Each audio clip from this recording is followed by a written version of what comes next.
lost David's video. Did anybody else lose David on video? Yeah, I think he might have just muted his or stopped his video for a moment, but he should be back. Okay. And now that we're, let's see.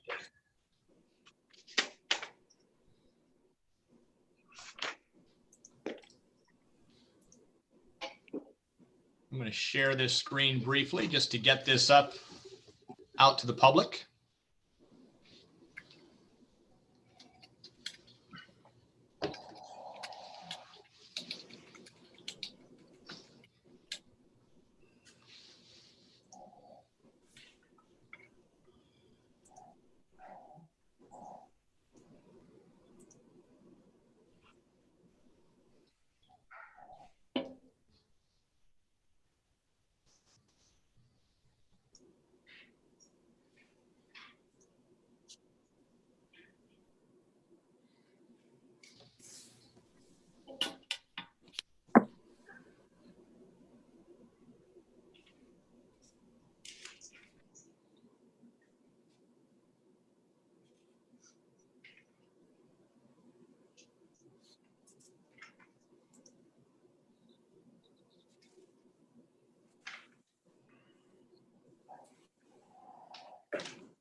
Hey, Jennifer, who else is on finance? We have Commissioner Bellamy. Jennifer? Can you hear me? I can hear you. Okay. Can you hear me, Commissioner Long? Yes, I can hear you, but is he? I don't He's see not him here yet. So we do have Commissioner Bellamy, Jim Holton, which of course is here, Cliff Manuel, and then Commissioner Mitten and Commissioner Starkey, which I don't see either of them yet. I do not see either of them yet.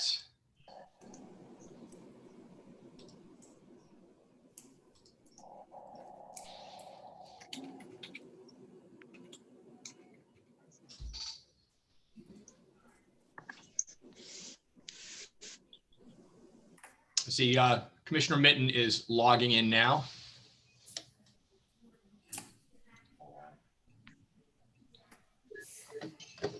Good morning, everyone. Morning. Morning.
stop muting?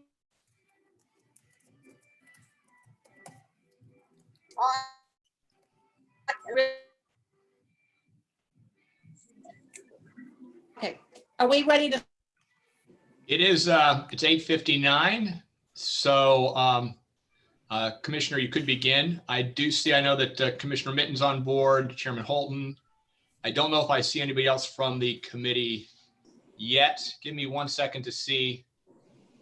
We may want to wait 1 minute or two so we have a quorum. Okay. Yeah, we don't.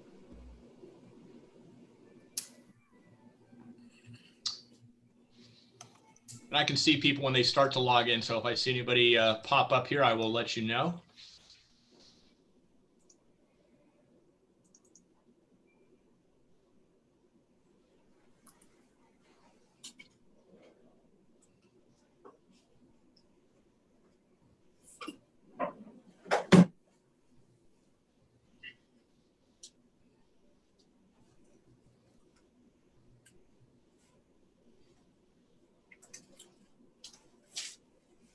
I see him down there. Can you hear me? Breaking up a little bit, Commissioner.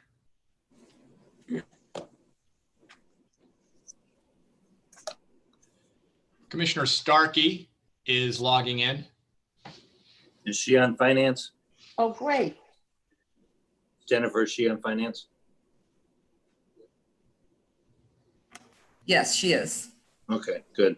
So that would give us 4, right? Correct. She's still connecting to audio, so we'll give her a minute. I can't.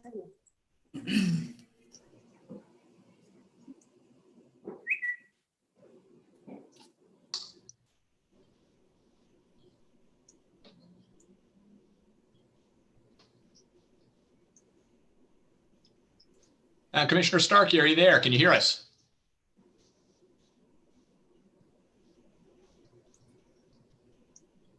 Her microphone is open, but I don't hear her yet. So she still may be connecting to that.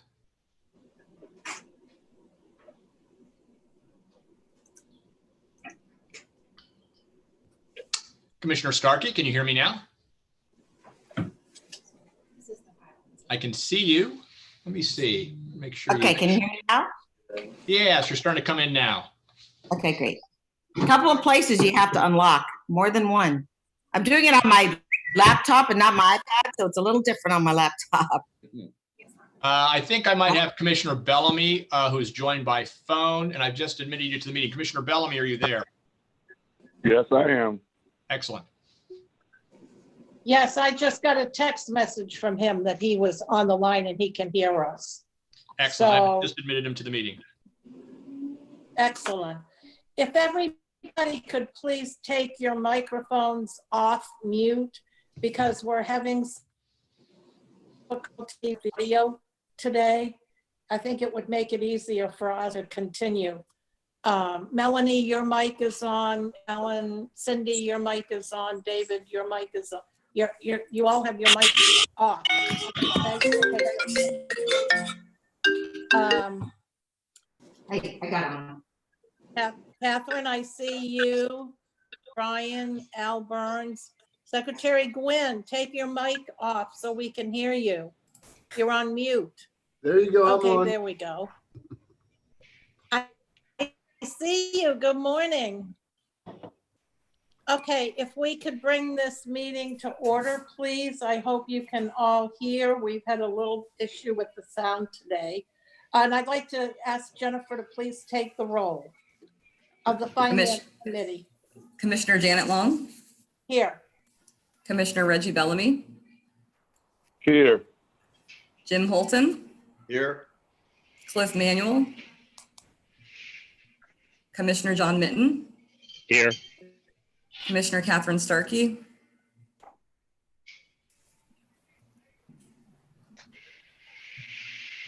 she must have stepped away for a moment because we do know she is here, but regardless, we do have a quorum, so we can get started.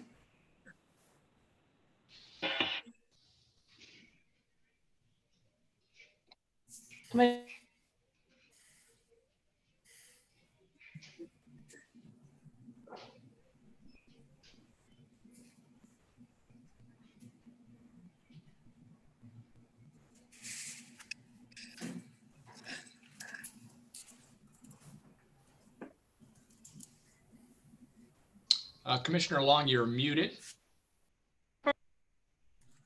Looks like she's frozen. May have some technical difficulties with her connection. No, I'm muted. I don't know why you're not hearing me. I can We hear do you now. now. You're unmuted now. Okay, well, okay. All right, so we're going to continue with our meeting. Persons wishing to address the board can do so either in two ways while we're Zooming. Email your public comment no later than 30 minutes prior to the meeting start time, and your comments will be read into the record. To speak during the meeting, phone 1-267-866-0999 and press the access code 1234-351876 between 9:30 and 10 a.m. You will first speak to a staff member to provide for 8 minutes when there. Comment period will be extended for 30 minutes. So number 4 is our agenda. Commissioner, if you could ask Cindy if there's any public comment. She's going to oversee public comment for us today. Okay, Cindy, any public comment? Good morning, Commissioner. We do not have any public comment on the line for this meeting at this time. Thank you. Thank you very much. Now we're on consent.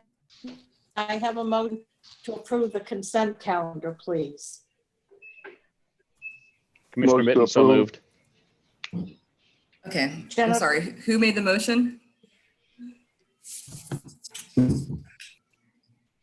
Commissioner Bellamy and John Mitten. Mitten, second. Okay. Okay, very good. Commissioner Bellamy made the motion and Commissioner Mitten seconded it. All Okay. those in favor, please raise your. Oh, Commissioner, I do have to take roll call because of the Zoom, so I'll go ahead and take roll call. And Jennifer, I'd like to note that Cliff Manuel has joined the meeting. Okay, great. Thank you. So yay or nay on this? Commissioner Janet Long, Yes, Reggie Bellamy, Yes. Jim Holton, Yes. Cliff Manuel, Yes. Commissioner John Mitten, Yes. Commissioner Catherine Starkey. Yes. Okay, motion passes. okay. I want information for the benefit of everyone, just so you're all up to speed. Myself and David Green and Debbie Leos and were meeting a few days ago about the finances of TBARTA going forward, what our budgets might look like, how it might affect our income. And I was very pleased to learn that from will remain since they last year. Commissioner Long, So we for can't hear those- you very well. Is anyone else having that trouble? I'm Yes. hearing every other word. Yeah, I'm hearing every third. Oh. To a different part of my house and see if that makes a difference. Okay, let's try it What I here. heard, yeah, start at that you had a meeting. Start from there, I think would be good. Okay, we had a meet, David Green, can you hear me now? Yes. Yeah, all right, David Green, Debbie Leos, Brad Miller, myself. We met to just review what we might look like going forward in light of the pandemic that we're all facing. So I was very pleased to learn that the contributions from our government partners would remain the same as what we contributed this past year. That said, we had a very thorough overview of some strategies that may be utilized throughout the next few months while we are all, those of us on here that are elected officials, working on our budgets going forward recognizing clearly that we're all going to be constrained in some manner, shape, or form. So for Commissioner Mitten, from Hernando, your contribution is $29,509.64. We don't have our Hillsborough partner on here, do we? Okay. Manatee, Commissioner Bellamy, yours is $60,991.05. Commissioner Madam Chair, Stark, go ahead. can I speak on that, Madam Chair? Sure. I just want to follow up. I do know that all of us are concerned on how, our numbers are going to be impacted. I think initially, David was going to communicate with some of the commissioners in Manatee County, and I just wanted to make sure that he did that. And I'm not sure that he did or he didn't. David, do you want to speak to that? I met individually with commissioners a couple of months ago, but have not had any conversations with them recently related to the budget.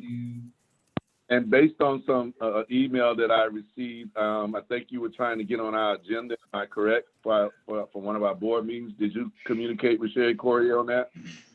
We are currently coordinating to get on the agendas for meetings of all 5 county commission meetings in order to present the results of Envision 2030. Okay, and I just wanted to make sure that was still out there. I've brought that up a couple of times, Madam Chair, because I don't want any surprises from either side, to be honest with you. So I want to make sure that we have that communication out there. Not because of the pandemic, there were some concerns from Manatee County anyway. So I wanted to make sure those communications were made to all the commissioners as well as our county administrator, and I trust that David did. I appreciate that, David. Thank you for your words, Commissioner Bellamy. Great minds think alike. That has been my concern as well. There are some recommendations within the Envision 2030 plan that are very concerning, especially if you're an elected official representing more than one agency. And so going forward, what I would like to plan for is that we have another full finance committee in a workshop so that we can more thoroughly evaluate some strategies that we can employ, all of us, to ensure the stability of TBARTA and that it doesn't crash the rest of our budgets. The pandemic has really put a kink in a lot of plans as it relates to transportation, as you all know. So the opportunity, when you have this kind of adversity, I like to think that it does at some point present enormous opportunities for new and creative and innovative ways of getting things done. And I look forward to those conversations. So are you finished, Commissioner Bellamy? Yes, ma'am, I am.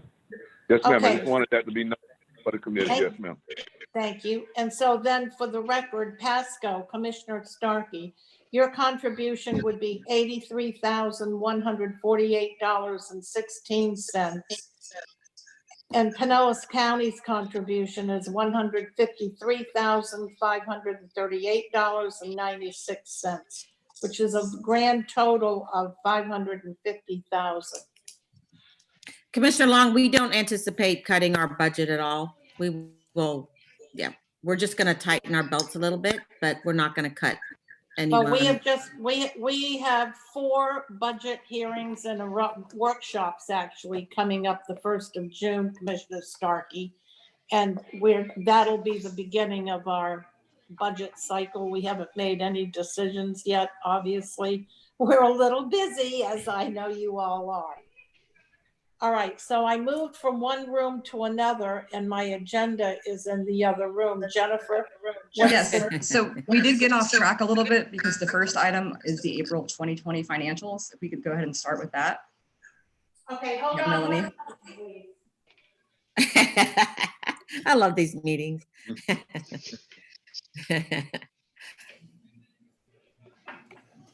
Okay, so Actually, after the consent agenda, my agenda says that we had information items, which is what my whole conversation was about.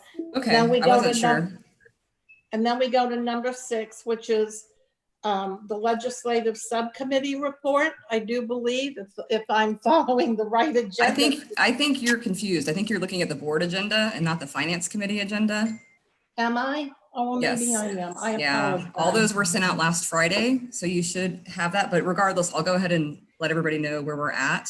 So Thank yes, you. we did have information items, and then we do have the local contribution budget discussion as one of our discussion items. So we will get to that. But the first item is the April 2020 financials with Melanie. Okay, well then, Melanie, would you like to please go forward? Sure. Good morning. Morning. Morning. So here are the April 2020 financials. So at the end of April, we were actually at a surplus of $218,000.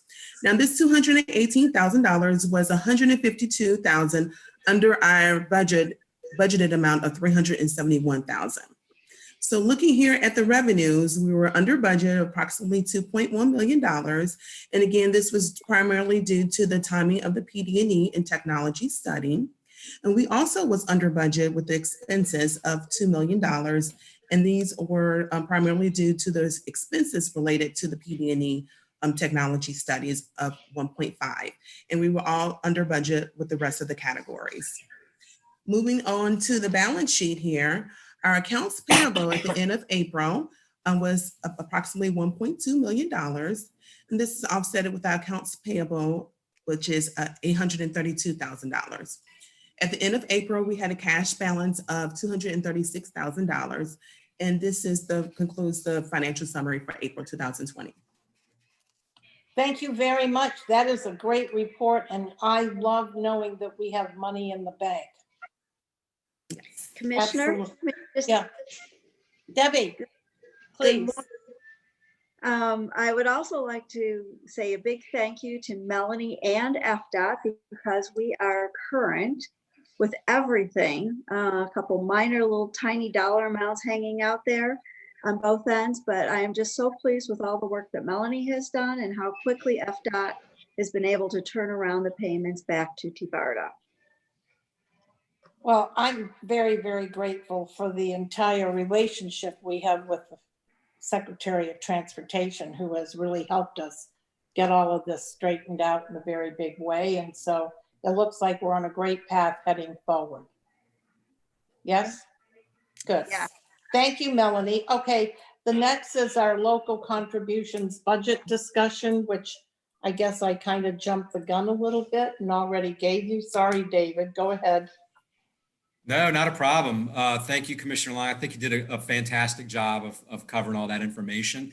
As you said, this is a very timely topic because all the counties are entering their budget processes for fiscal year 2021. And you brought this up last month, so we wanted to put it on our Finance Committee agenda as quickly as possible so we could, talk through any concerns that anybody may have.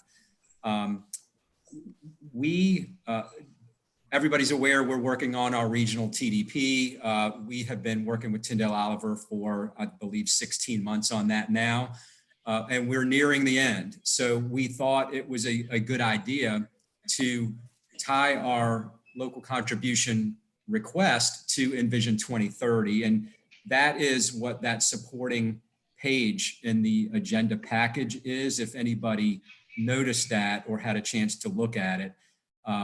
But it's just kind of a one-page overview of 3 different funding scenarios that TBARTA could pursue in the future. And there are 3 options. One is the status quo scenario, which is what we are in right now. Secondly is a low impact scenario, and then finally a high impact scenario.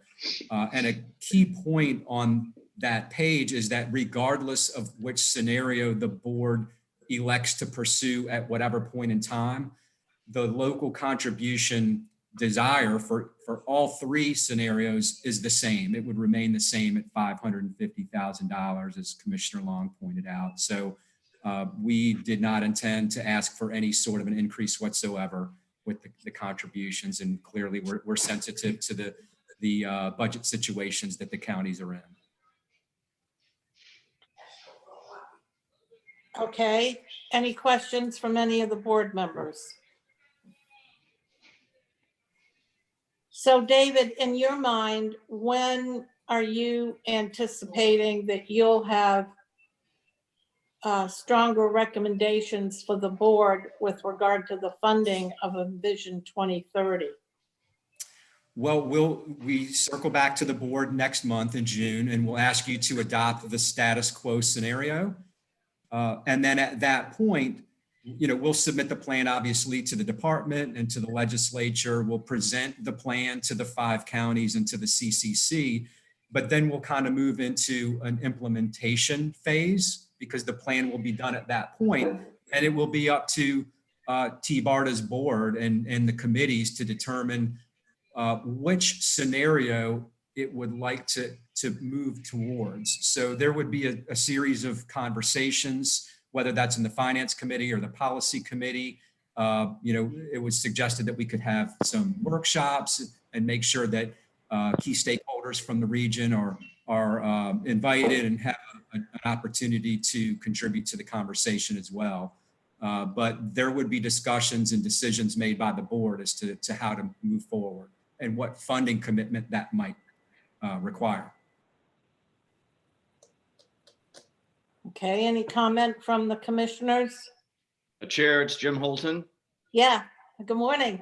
Good morning. Good morning. And David, thanks for that update too. I think it's important going forward that we realize the fiscal impact on all our member counties of the issues we face with COVID, and being aware of that, I might suggest that we have kind of a workshop where we invite the stakeholders to participate in the finance committee meeting and make it into a workshop, and especially hear from PSTA and HART and other stakeholders about their concerns or desires about what Envision 2030 will include. Transparency and participation by the public and stakeholders is paramount in going forward with this. And I would suggest that we have a very inclusive kind of workshop in this finance committee special meeting on the Envision 2030.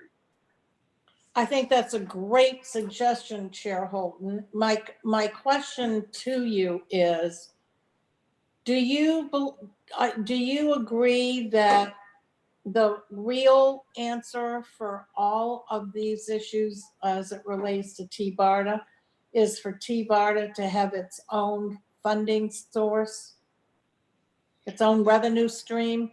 Ultimately, that's the plan, yeah. And I think we need to assure folks like PSTA and HART that we don't want this to be a zero-sum game and take any money from their appropriations or anything like that.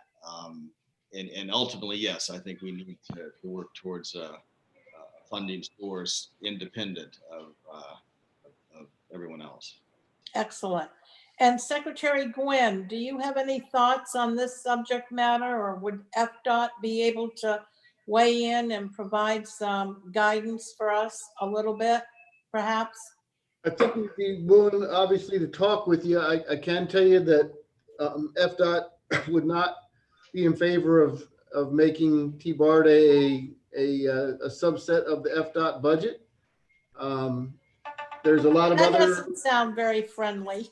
Well, a lot of the other agencies around the state would also want to try and take that on if we offer it to one. I think the concern is where do you draw the line on what you allow to be a part of our budget. Now, we're not opposed to it being out of general revenue if that was something that could be worked, but we probably, of course, we'll do what we're told to do. If the legislature or the governor tells us to do it, we certainly would do it. But I think in talking with Secretary Thibault and discussing the options, having portions of our budget carved out indefinitely for other agencies, especially for operating costs, which is something that we typically don't do for capital or projects. We do, but those are things that would be hard for us to support. But again, we'll do as we're told to do. All right, well, thank you very much for that. Any further questions or comments from the board? Thoughts? Commissioner Starkey? I do think we need to pursue a dedicated funding stream. I do think this whole COVID situation may be setting us back a little bit. But I think that's the goal at the end of the day. Thank you. Commissioner Bellamy, any comments? No, I don't have any comments, Commissioner. Commissioner Mitten? No, I just echoing what everyone else has said. Obviously, everyone would love to have a sustainable source of funding. I think that's their nirvana of all organizations dealing with Tallahassee. I think as we move forward and we find out more about how COVID is going to affect or not affect, I mean, Florida's in a really good position financially relative to other states. And so we'll see how we rebound. And as we rebound and as the money is flowing, there's a lot of potential out there. But at this point, I don't see it happening. All right, so shall we move on then to item C, which is the line of credit? Debbie? Thank you, Commissioner. And I am so pleased to be able to say we have an action item before you today to approve a line of credit with Pilot Bank in an amount not to exceed $300,000 for a term of 2 years. This is something, as you well know, we've been working on for a number of months. And the line of credit will be, availability will be based on 50% of our accounts receivable, up to the $300,000. We can go in and out of the line of credit. The interest rate will be the floating Wall Street Journal Prime plus a half a basis point, which is currently at 3.75%. So if we can move forward with this, we also are required by Pilot Bank to keep a minimum $50,000 balance in the bank at all times. And TBARTA is also required, one of their covenants, to have a debt service coverage ratio of 1.2 times or greater, tested annually. And we should be able to achieve that with the monies that we have in the bank at Pilot Bank. And we will also provide to the bank our accounts receivable aging report on a quarterly basis. And I wanted to give a great shout out to not only Melanie, but especially to BMO. This is my first time going through a line of credit in the state of Florida. I've done many in the state of New York. So things work a little bit differently here, and they have been great tutors walking Melanie and I through this, plus great advocates, obviously, on behalf of TBARTA to get Pilot Bank through the process, because I think this is really their first go around doing this for a government agency like TBARTA. So we've made headway for everybody. And staff is recommending that the Finance Committee move forward with the line of credit and bring this to the board today. Excellent, Debbie. And seriously, I believe you need a gold star for all the hard work you've done. It's taken a while, but it looks like we're finally there. So if it's okay with you, Mr. Holton, I would like to move approval for the board to recommend, for the Finance Committee to recommend to the board that we approve a line of credit with Pilot Bank in an amount not to exceed $300,000 for 2 years, and approve the resolution 2020-06 and authorize the chair, the secretary treasurer, and the executive director and general counsel to sign all of the documentation. Yeah, I'm sorry.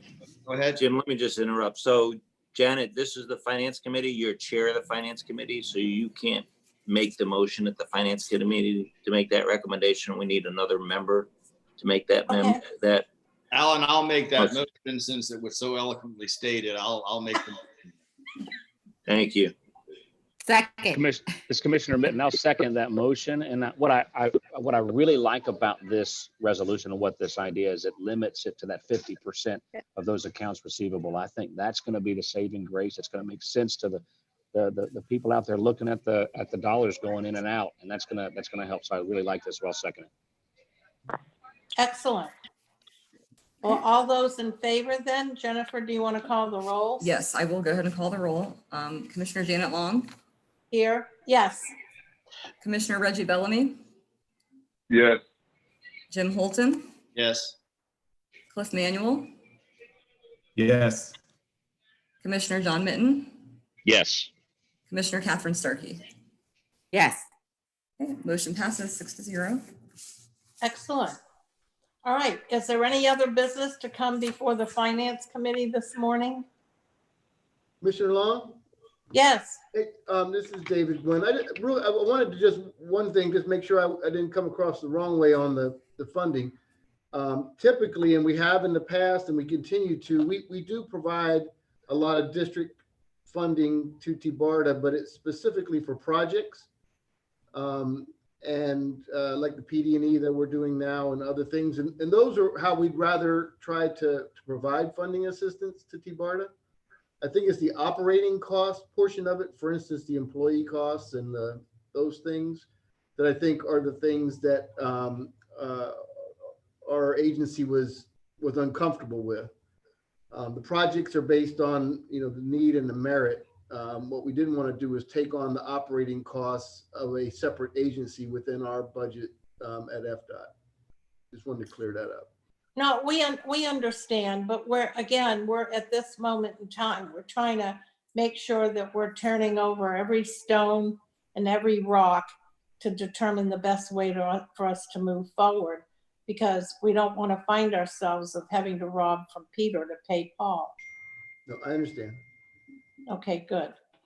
All right, thank you for that clarification. Do we have future meeting subjects, David?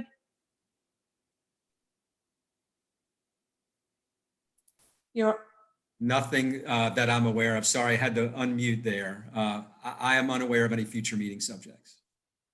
Mr. Holton, anything from you? I know I'm looking forward to a very lively workshop on Envision 2030. And again, I would just hope that we can include a broad spectrum of public participation and all of our stakeholders in the endeavor, including PSTA and HART to weigh in on how they see 2030 going forward. I agree. It's really, really important. And I know for those counties that are constrained in their own transportation budget, those are going to be some serious conversations that we have going forward as well. Absolutely. All right. So without further ado, then I think we're in a position to consider adjournment. Is that okay with everyone else? I'll move to adjourn. All right. Second, we are adjourned. Thank you, everybody. And it is 9:30, so we can, and I see Rich McLean is on board, so we can proceed with policy. I'd just like to remind everybody that this meeting is being recorded and being streamed. And so, Rich, you can proceed whenever you would like.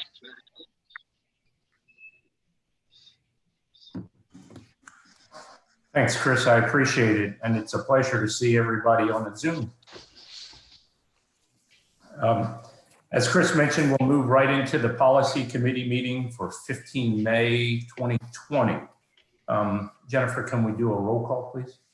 Yes. Rich McLean, Here. Commissioner John Mitten, Here. Commissioner Reggie Bellamy, Here. Jim Holton, Here. Cliff Manuel, Commissioner Here. Catherine Stark. Oh, okay. Commissioner Catherine Starkey, Here. you do have a quorum. Okay, thank you, Jennifer. And do we have any public comments? We do not have any public comment on the line for this meeting at this time. Thank you. Thank you, Cindy. I appreciate that. We'll move right into, as we speed through the agenda here, right into the consent agenda. And we're looking for 2 motions to approve the February and the April 2020 policy meeting minutes, if we can. Do I have a motion? So moved. Jim Holton. Second, Commissioner Starkey. Okay, I've got a motion and a second. Jennifer, can we do a roll call and see who's on this?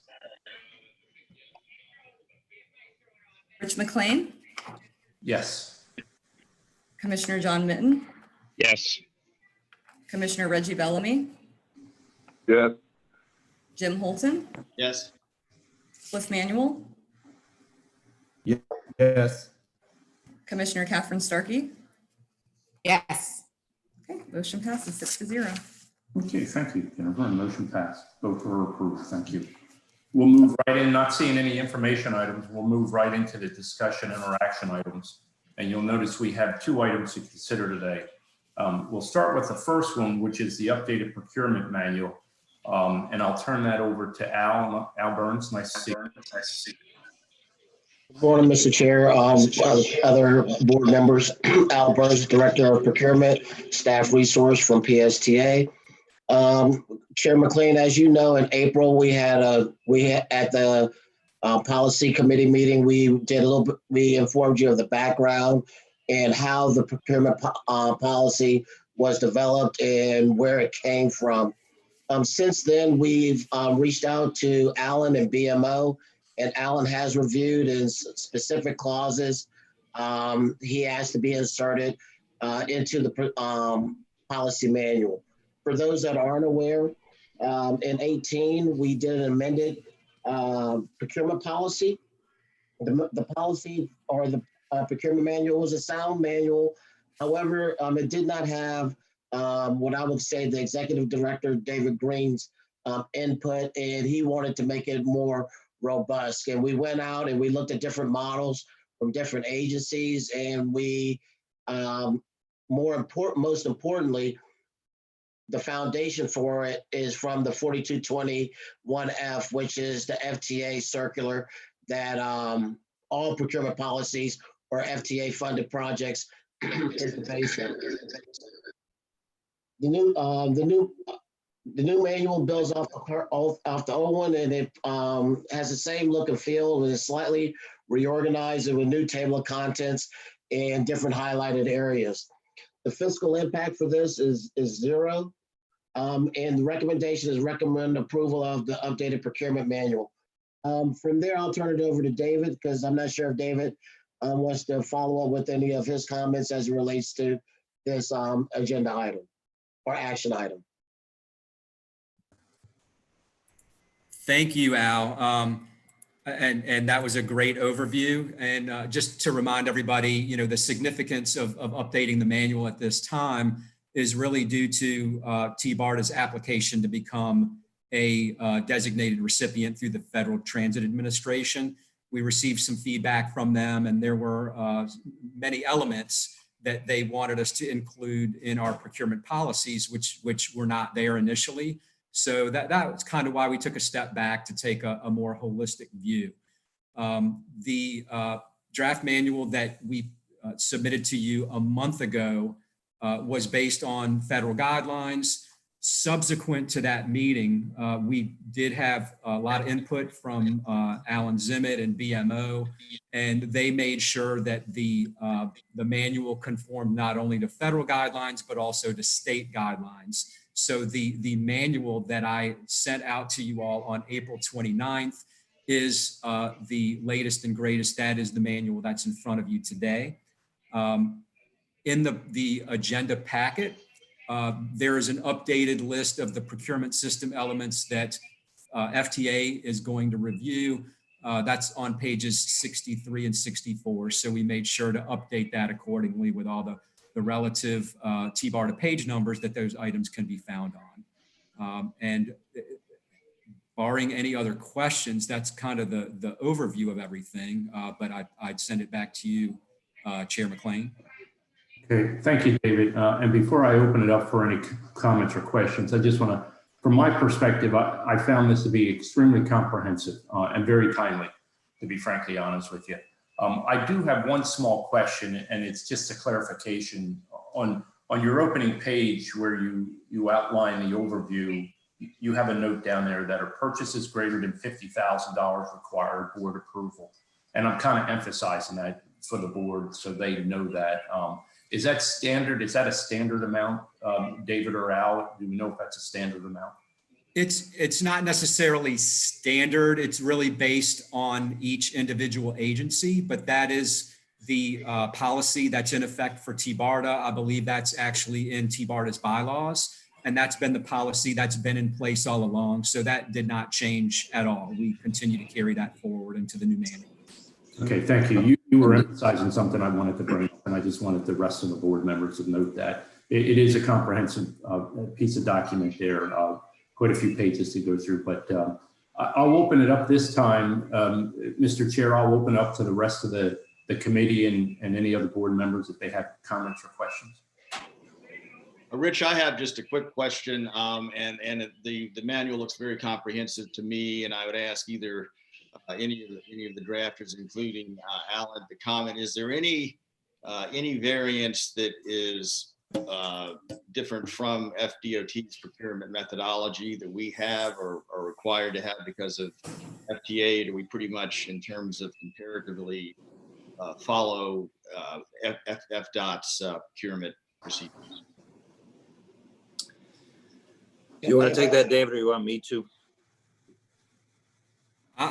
You can. I'm not aware of any variance from FDOT's procedures.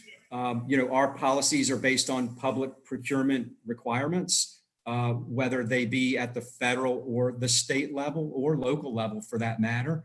So I'm not aware of any variance to FDOT requirements. Yeah, and I would just add, so there's, obviously FTA has its own requirements, so we had to address those. FDOT probably has to deal with those as well on some procurements.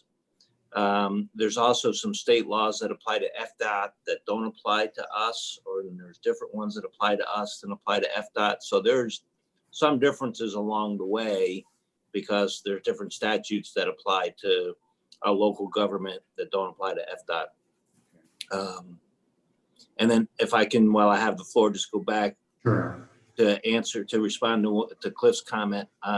Cliff, maybe you might not recall, but it was about a year or so ago that the board discussed increasing the authority of the executive director to $100,000, and the board had chose to keep it at the $50,000 that pre-existed my time and David's time. So that was discussed. I think it was about a year ago. I don't remember if it was right after David started or before, but the board had discussed that and had chosen not to go to the 100,000. But Jim, have I answered your question too? Absolutely, yeah. I just wanted to get a feel for that, and I assume that was the case, that we're strictly updated to comply with all current FTA standards. We meet or exceed state thresholds and the procurement statute, as well as FDOT rules and regulations. So I just wanted to make sure we were harmonious with everyone and there was no even appearance of any kind of variance from state or federal law. Yeah, and that's kind of what my job was, to coordinate all three of the different things that we have to deal with. This is Cliff Manuel, and I concur with your thoughts and think y'all have done a wonderful job with the procurement manual. It needed an update. I think the update's been thoroughly thought out. I think the input's been valid, and I agree with our chair that we need to have something we can all trust and believe in. So good job to all involved. Thank you. Okay, any further questions? Okay, seeing none, I do need a recommendation to move this for the full board with also a recommendation for approval. I'll so move to move this to the full board. Got a motion? Second, Commissioner Starkey. Thank you, Commissioner Starkey. I've got a motion. I've got a second. Jennifer, can we do a roll? Rich McLean, Yes. Commissioner John Mitten, Yes. Commissioner Reggie Bellamy, Yes. Jim Holton, Yes. Cliff Manuel, Yes. Commissioner Starkey. Yes. Yes. Okay, motion passes 6-0.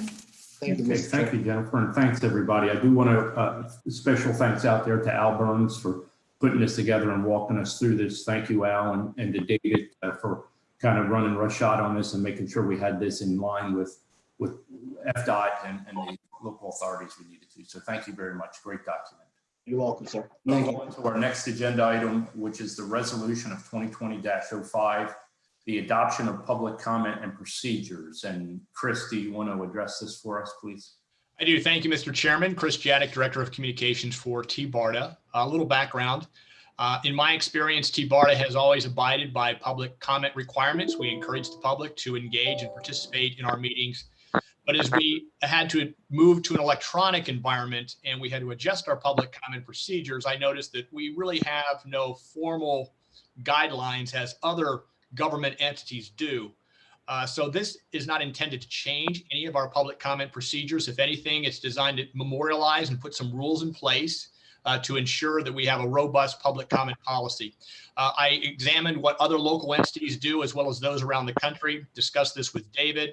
We adjusted what we thought worked best for TBARTA. We then took it to Alan.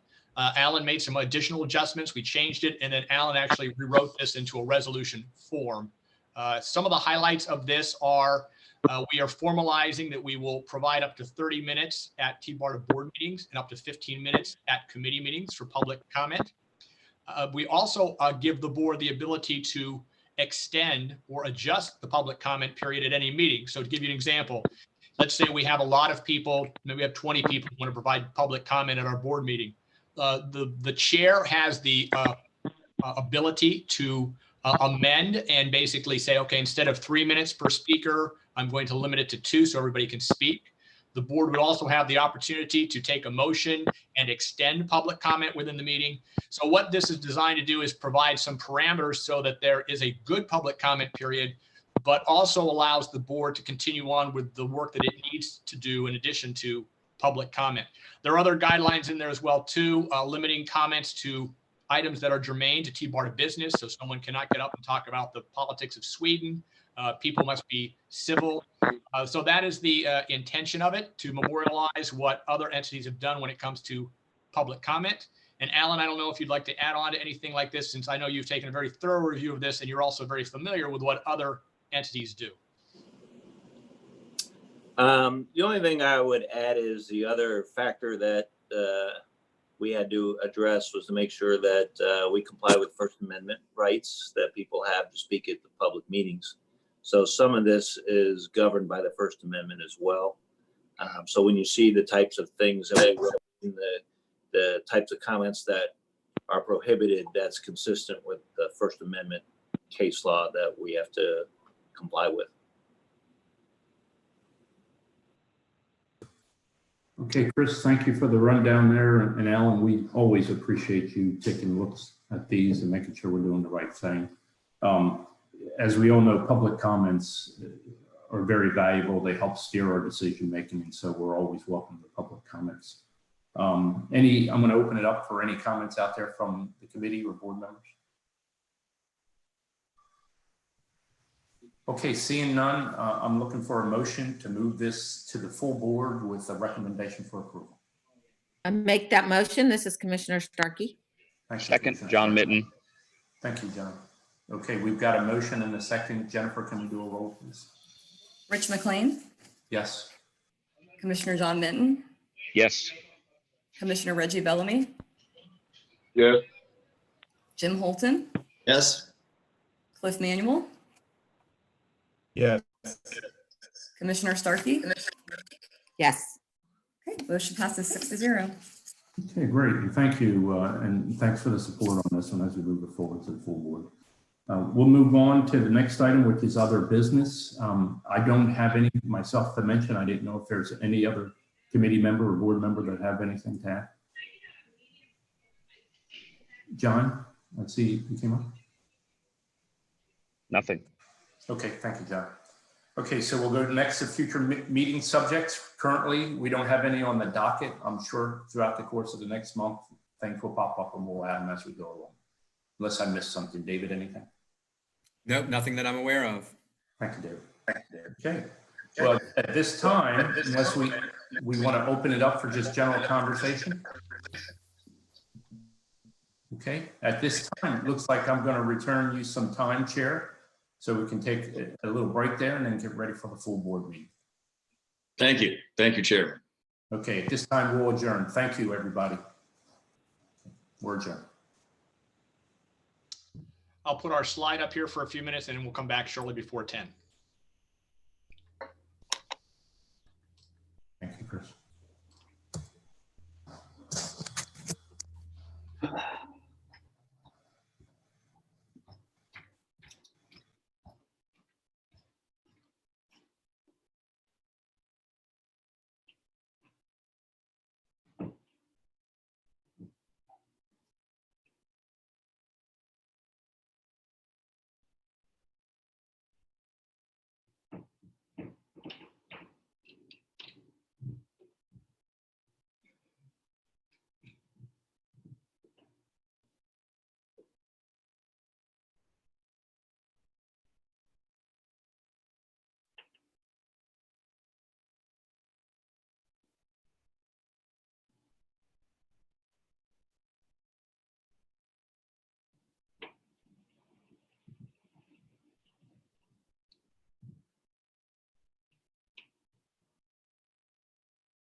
Mr. Chairman, it is 10 o'clock, but I can see people are still gathering back into the meeting. I do, and Jennifer can help me with this. I know that Mayor Kreisman was not going to attend. I do think that Commissioner Kemp was going to, but I have not seen her log in. Yes, as well as Mayor Jane Castor. Sorry? She was, Kemp is supposed to be joining us as well as Mayor Castor. Very good. I have not seen either of them attend yet. Okay, let's give it a couple of more minutes to see if they sign in, and then we'll go ahead and get started and they can come in. Very good.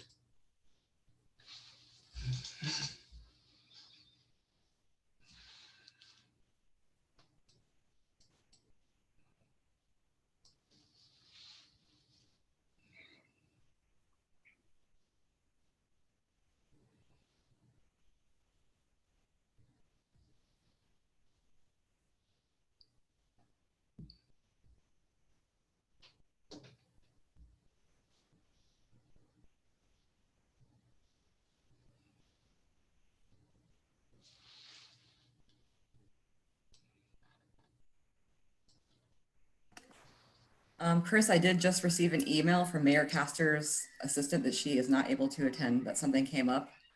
Okay, thank you.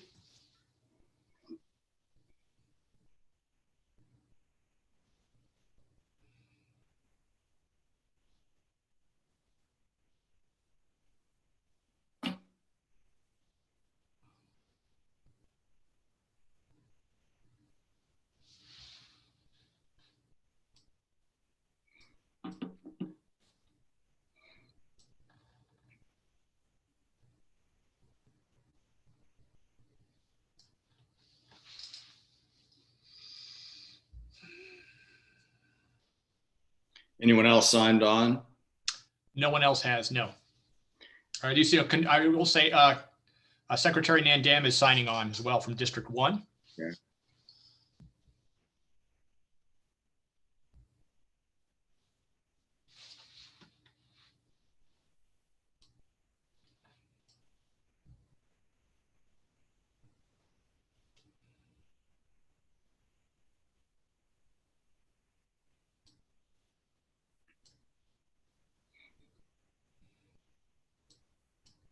I do see Commissioner Kemp starting to log on, and so she may be with us shortly. All right, well, let's wait till she gets on, then we'll commence. Commissioner Kemp, can you hear us? Yes, hold on a second, sorry. Good morning, Pat. Okay, good morning.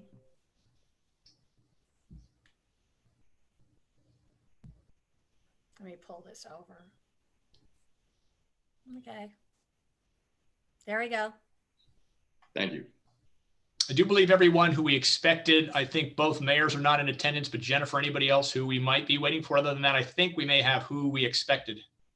Yes, everybody we expected is here. Okay, great. Well, we'll get started. I'll call the meeting to order. This is the May 15th TBARTA board meeting electronically. Thanks everyone for participating. Jennifer, please call the roll. Jim Holton, Here. Cliff Manuel, I see him. He may be muted. Cliff, can you hear us? I'm going to unmute him and see if I can unmute him, but I can't. Okay. Commissioner Janet Long, I'm here. Commissioner John Mitten, Here. Commissioner Pat Kemp, Here. Commissioner Reggie Bellamy, Here. Commissioner Catherine Starkey, she's on it looks like she's on another phone line and her line is muted. I'm here. Yes, I'm finishing up a call with my community services people. Okay. Community development. Commissioner Karen Seal, Here. Hi, Karen. Hello. we do know Mayors Kreisman and Castor will not be joining us. Secretary Gwynn, Here. Secretary Nandam. Here. Okay, Chair, you do have a quorum. Thank you so much. Can you give the public service announcement on the public comment, please? Sure. Persons wishing to address the board can do so in either of two ways. Email your comments to publiccomment@TBARTA no later than 30 minutes prior to the meeting start time, and your comments will be read into the record. To speak during the meeting, phone 1-267-866-0999 with access code 1234-351876 between 9:30 and 10 a.m. You will first speak to a staff member, then be able to provide public comment for a maximum of 3 minutes when recognized by the chairman. The public comment period will be extended for up to 30 minutes. Cindy, do we have any public comments? We do not have any calls on the line for public comment, but I do have one email to read into the record, if I may, Chair. Please do so. Okay, this email comes from Mauricio Rosas. Apologies if I pronounce that incorrectly. It's MAURICIO-ROSAS, who writes, "Good morning. I have a few questions for this body as it moves forward with regional funding shortfalls. 1, what type of funding will you be using to maintain and expand HART PSTA and build the infrastructure to connect commuters to the various planned regional systems? 2, will TBARTA be competing against HART and PSTA for local, state, or federal funds? 3, has the regional BRT presentation been revised to show images of the Tampa Bay region? And are you producing a digital mock-up so as to get a better understanding of what the product will look like? Thank you. And that concludes the public comment. Okay, thank you for that. Of course, we encourage participation by the public, and hopefully including our new outreach methods allow us to do that. We'll close public comment then, and moving on to the consent agenda item, which is the prior minutes. Are there any corrections or additions to the minutes? None being heard, I'll accept a motion to approve. Motion. Second. Then a motion, a second. Any further discussion? Please call the roll, Jennifer. Okay. Jim Holton, Yes. Cliff Manuel, Yes. Commissioner Long, Yes. Commissioner Mitten, Yes. Commissioner Kemp,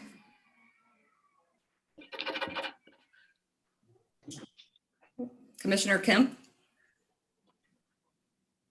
Yes. Thank you. Commissioner Reggie Bellamy, Yes. Commissioner Catherine Starkey,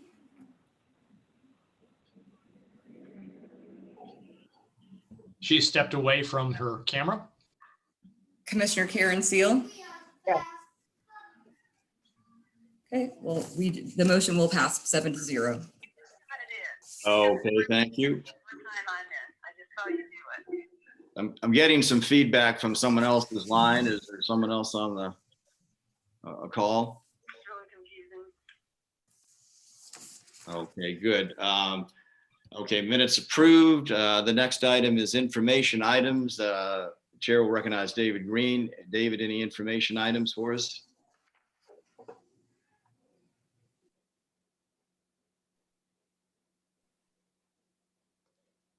Is David on? I was on mute. No, we do not have any information items. Okay, thanks. We'll now go directly into discussion items, and the first item up is the Legislative Subcommittee report. Cliff, you're recognized. Anything to report? Mr. Chairman, we did not have a legislative subcommittee meeting this morning. We didn't have an agenda that needed to be expanded from last week's presentation for both the state and federal resources that we have. So we have no updates for the board this morning. Okay, thank you, Cliff. I understand. Is Ron Pierce on the line? Chris? I am, Mr. Chairman. Oh, yeah. Ron, you're recognized if any members wanted to ask any questions about a potential special session or going forward, looking forward to our next legislative committee meeting and anything going on in Tallahassee or Washington that you care to report on, or any members have a question about. So you have any comments yourself? No, Mr. Chairman, the only comment I would have is we still are unsure of the timing of a special session. The governor still does not have the budget for the 2020-21, $93 billion budget. We expect him to probably get that budget sometime later this month or sometime in early June.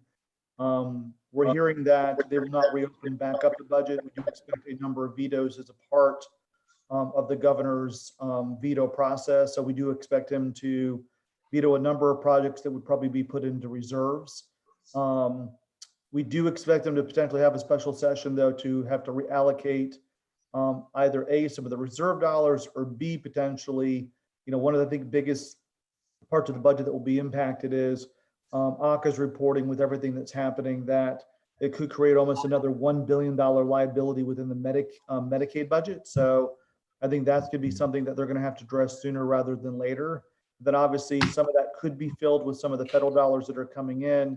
And I think some of what happened from a special session may be determined what happens with the new stimulus package coming out of Washington, D.C. The House is going to pass a $3 trillion stimulus package probably later today. We do not expect the Senate to follow suit on that. And, it's really the House kind of laying down a marker of some of their priorities, and then obviously negotiations will begin. But as a part of that package, there is a number of dollars in there for local and state governments to be able to use from a recovery standpoint. that will also be some dollars potentially they would have to call a special session to spend if there are dollars a part of that process. So I'll stop there. One final point, we have started some discussions. Commissioner Long has been a part of these discussions, and I know, Mr. Chairman, you've been a part of them as well, and so is David. Just beginning to have some conversations with DOT about, not only next year's funding, but funding above and beyond that for the future. I know that Secretary Gwen, who's on the call, has been a part of those conversations as well, and it's very early. We're obviously going to have to, be talked to some of our legislative leaders as well. And I expect those conversations to continue once we probably get past June. Thanks, Ron, for keeping us updated. And members, any question for Ron? Okay, none being heard. Cliff, any further comments from the legislative subcommittee? Mr. Chair, that was a good update from Ron. Ron, thank you. And that would complete our report this morning. Okay, thank you so much. Moving on, the chair recognizes Commissioner Long for the Finance Committee report.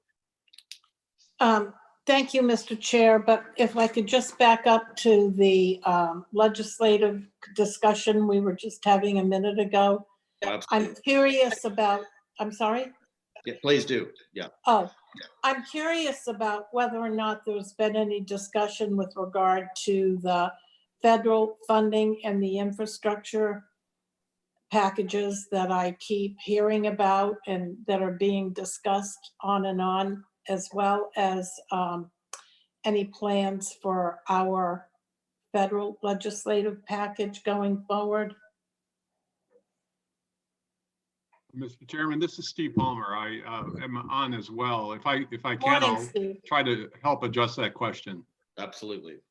So, Commissioner, the focus has primarily been on the pending legislation that you heard about from Ron just a few minutes ago. There is, just quickly, there is additional money in that bill for transit, but I will highlight the fact that the vast majority of the money will not be, the Tampa Bay region will not be eligible to receive, because the way that's currently drafted is of the $15.8 billion in the bill for public transit, 11.8 will only go to the top 14 urbanized areas in the country. So that is something we're going to have to work on to try to modify if the bill proceeds to the Senate or tries to move ahead. There is $4 billion that TBARTA could compete for, but unfortunately they've set it aside so that the largest cities would get, larger urban areas would get the vast majority of the funds. Moving ahead, looking ahead to the future for an infrastructure bill, to address your question, Commissioner, there hasn't been a great deal of focus on it. There has been a lot of talk about we need to have infrastructure, but there hasn't really been any firm commitment. I think, as you maybe heard from the Senate Majority Leader, Mitch McConnell, they would like to see a pause on all legislation until they see what's happening and how the money that's been appropriated thus far affects the economy. All right, thank you very much. Thank you, and thank you, Mr. Chairman. Thank you. Janet, any other questions before we move on to finance? No. Okay, then you're recognized for the Finance Committee report.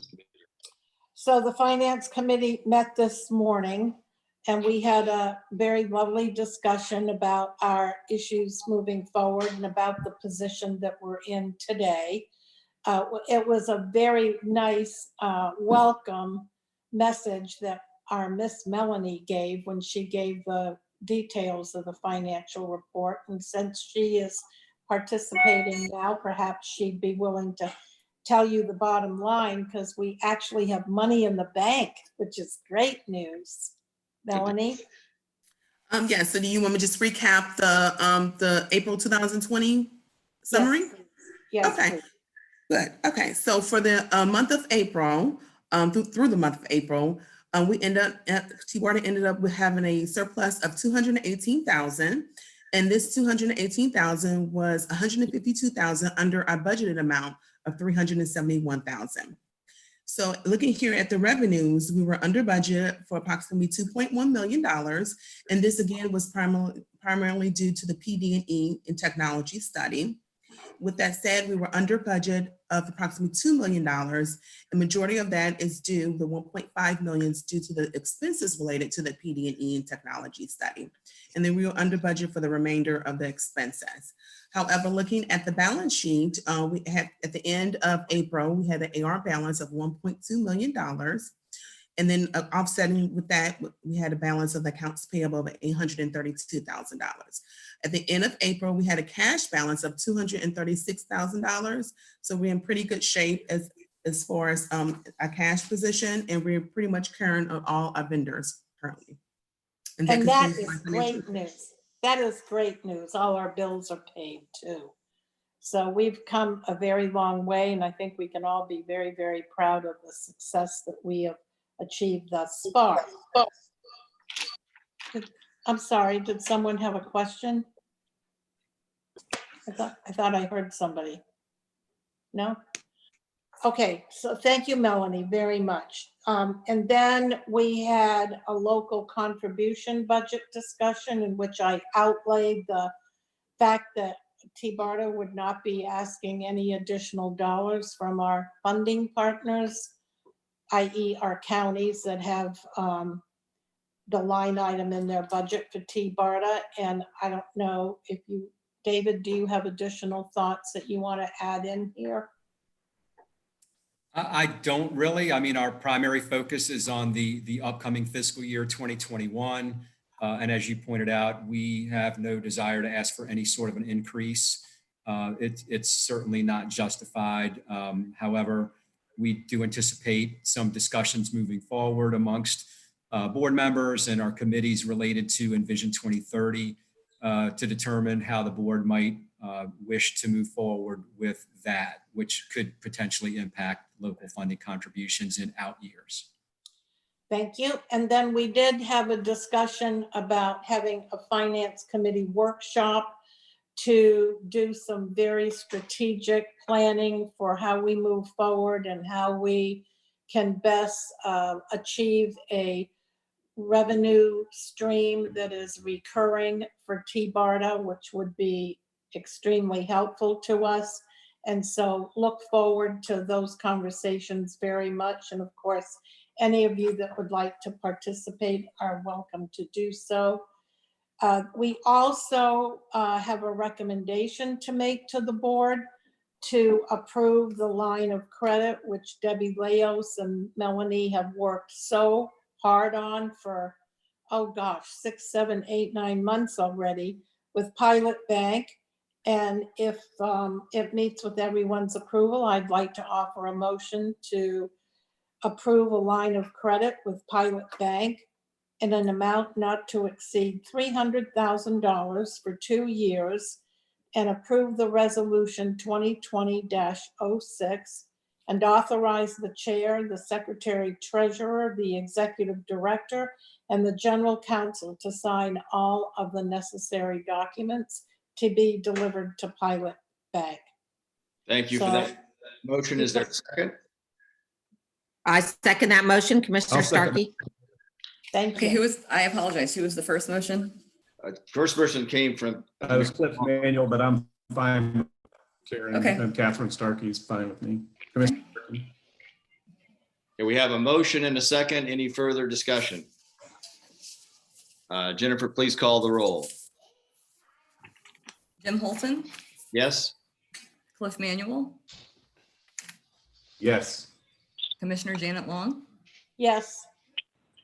Commissioner John Mitten, Yes. Commissioner Pat Kemp, Yes. Commissioner Reggie Bellamy, Yes. Commissioner Catherine Starkey, Yes. Commissioner Seal. Yes. Okay, motion passes 8-0. Thank you. Commissioner Long, anything further from finance? No, Mr. Chair, that's the end of the report. Thank you very much. Thank you for that report, and thanks to you and the committee and staff for doing an excellent job in turning around this line of credit, especially during the crisis, because I know banks are closed and it's hard to get these done. And kudos to all you guys for getting that done. And I'm very happy that this finally got approved, because we've been working on this, as you know, for many, many years at TBARTA. Moving on, the chair recognizes Rich McLean for the policy committee report. Thank you, Mr. Chair. We had a very nice discussion this morning in the policy committee. 2 items we took for action with recommendations for both to move to the full board with approval and implementation were the updated procurement manual. And I'll turn it over to David to see if he's got anything to add on the procurement manual. You're muted, David. My apologies again. I would just like, for the good of those others on the call, to give an overview of what we're doing and why.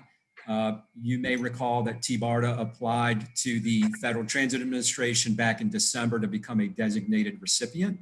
And they reviewed all of our information in the packet and came back with some comments related to our procurement manual.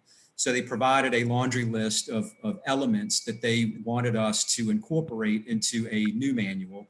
So we began work at that point to provide updates to the manual that we then had in place. I worked with Al Burns from PSTA, and we provided a draft manual to the policy committee during the April policy committee meeting for review. Subsequently, I had conversations with General Counsel Alan Zimmett, who gave it further review to make sure that we, in fact, conformed the policies, not just for federal regulations, but to be sure that we also complied with state and local regulations as well. We sent that then updated manual out to the committee again on April 29th, and that manual is what is in the board packet in front of you this morning. Thank you, David. Rich, would you like to make a motion, or would someone make a motion to accept the policy manual? Move approval, Mr. Chair. Motion, is there a second? I'll second that, Commissioner Starkey. Motion. Commissioner Kemp, I have a question. Oh, yes, Commissioner, please. Thank you. I would like copies. This isn't about what's written or anything, but I would like copies, because I have never seen them, of the original procurement that we had, the FTAs, what they said we needed to include, like of all the, iterations of this and what the attorneys. So I would like copies as it moved along so I could see all of that. Even after we vote on this, I was used to having something where, and I appreciate that it's a lot of work, but something where you could see, like the legislature does, cross throughs and additions and all of that. And I would have liked to see that in the iterations, but I would like to see that now, have it sent to me. That's a perfectly acceptable request, and I agree with you, and please send it to the full board. Alan, I would recognize you to maybe give an update and point to some of the salient issues that we updated the prior manual from to comply with FTA requirements, state law. Hate to put you on the spot again, but you're always versatile and ready with an answer. Well, this is a much more comprehensive procurement manual. The FTA has specific requirements. They have both a circular and a best practices manual. So when you receive federal grant funds from FTA, you're required in all procurements to follow those provisions, both in the circular and the best practices manual. And so we incorporated all of those, which for the most part did not exist in the existing procurement manual. And then we had to also, because this is much more comprehensive, there are things that are being addressed here that were not really addressed in the procurement manual and were just left either unsaid or left to state statute. So there were some, with including those additional types of procurements and matters, we addressed the state statutory requirements for things like retaining professional engineers, and architects and those type of professionals. And we incorporated those state statutes into the procurement manual so that we have a document, a comprehensive document that's compliant with both federal law when we have federal grants and state law when we're procuring services and goods with other funds. Okay, thank you, Pat, and staff will get all of those iterations to you. Do you have any further questions or other members further questions before we call the roll? Mr. Chair. Janet has her. Chair Long. Thank you. Mr. Chair, I feel compelled to remind everyone that's a member of the board that TBARTA is a fairly new fledgling agency that was invented, if you will, of just a few years ago by the state legislature. And we really had never completed a professionally done procurement manual. David came in and inherited pretty much nothing, and it was pretty much, as I recall, starting from scratch. So I think a lot of credit goes to David and his staff, as well as some input from the procurement people at PSTA to help dot the i's and cross the t's, not to mention all of Alan's expertise. So I just felt it was necessary to point that out, because it's not as though we had a really thorough procurement package ever, at least as long as I've been on the board, which has been quite a while. So thank you. Thank you, and I concur with that, and great job to everyone that contributed to this process and the final product. And I think going forward, though, please keep as we draft new items and resolutions, it's probably a good idea to share some of those drafts and iterations with the board, so everyone is kept well advised and updated on our process. And I thank staff for doing that. Mr. Chairman, I think David wanted to comment. Yes, David, you're recognized.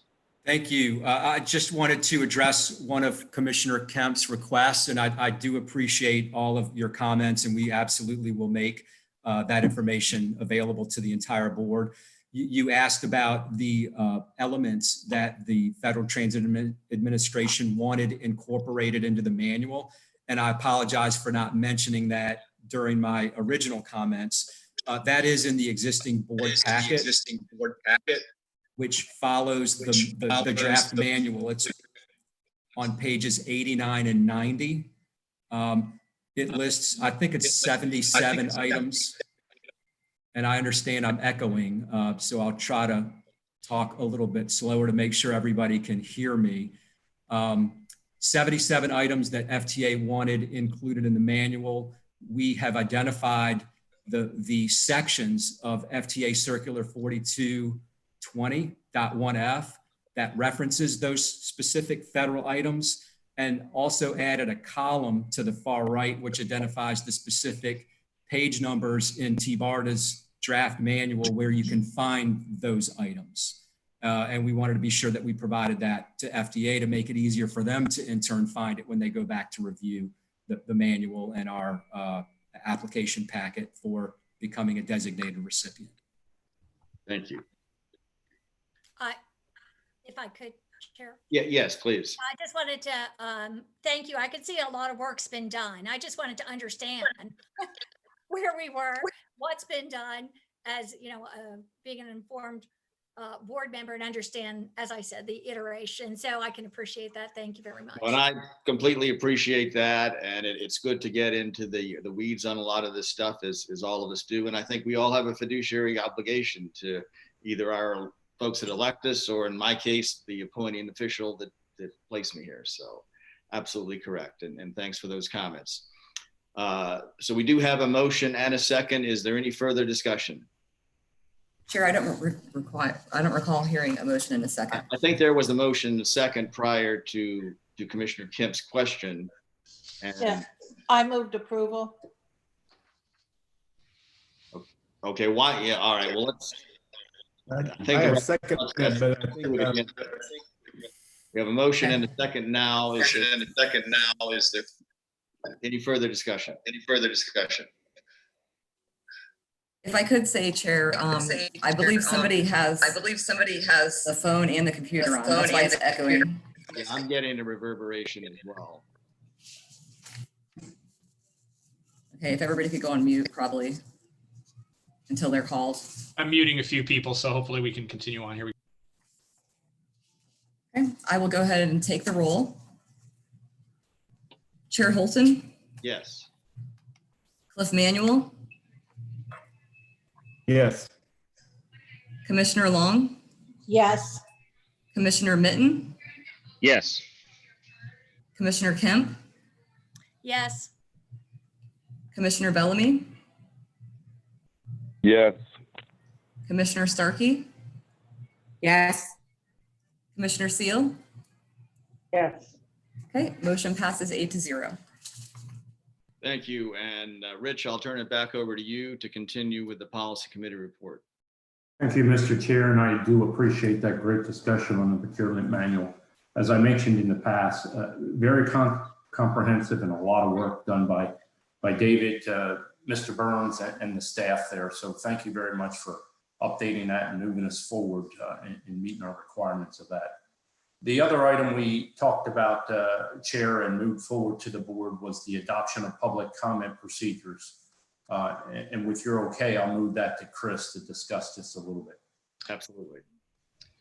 Thank you, Rich. Thank you, Chairman. Chris Jadek, Director of Communications. Well, when we moved to the electronic forum, we had to adjust some of our public comment procedures. And at the time, I noticed that while we've always abided by public comment, we always encourage public comment, TBARTA did not have formalized guidelines for public comment similar to other public entities. So with David's permission, I did some research locally and around the country, drafted what I thought would be good guidelines for TBARTA to follow. We then took those to Alan, who offered further adjustments based on what is common and proper practice. And then Alan put these into a resolution form. They are designed to formalize our public comment procedures. So some examples, we now formalize that we will have up to 30 minutes for public comment at board meetings, up to 15 minutes at committee meetings. Most importantly, we also formalize that any board or committee has the opportunity to extend public comment at a meeting. So if we have a large number of people who want to comment on something and the board decides we want to extend public comment for 15 minutes, a half an hour, you always have that option to do so. It also adds some other common elements such as requiring that people be civil, requiring that the comments be germane to TBARTA business. And so that is the intention of that, to formalize that and put us pretty much in compliance with what similar entities do. Alan, if you have anything you'd like to add to that, but that concludes my comments on this resolution. No, just one of my main functions was to make sure that we were compliant with the First Amendment requirements. So you'll see some restrictions on our ability to cut off people who are providing inappropriate public comment. That's intended to comply with the First Amendment. And then otherwise, like Chris said, I really just assisted in giving some guidance as to what others do in our area in terms of typical best practices in the Tampa Bay region for allowing public comment at local government meetings. Okay, thank you. Can you guys just technically read the resolution so we can have it for the record? The recommendation of staff to adopt the resolution. I do not have it, but Jennifer, I don't know if you're able to call that up or if you need it. I don't have it in front of me. I can take care of that. Thank you, Alan. Resolution number 2020-05, a resolution of the Tampa Bay Area Regional Transit Authority adopting procedures for public comment at public space meetings of the governing board and committees and meetings held by communications media technology by the governing board and committees. Thank you for that. Members, is there a motion to accept this resolution or approve this resolution? Motion to approve. A motion, is there a second? Second. Motion and second. Jennifer, please call the roll. Jim Holton, Yes. Cliff Manuel, Yes. Commissioner Long, She's not there. Commissioner Mitten, Yes. Commissioner Kemp, Yes. Commissioner Bellamy, Yes. Commissioner Starkey,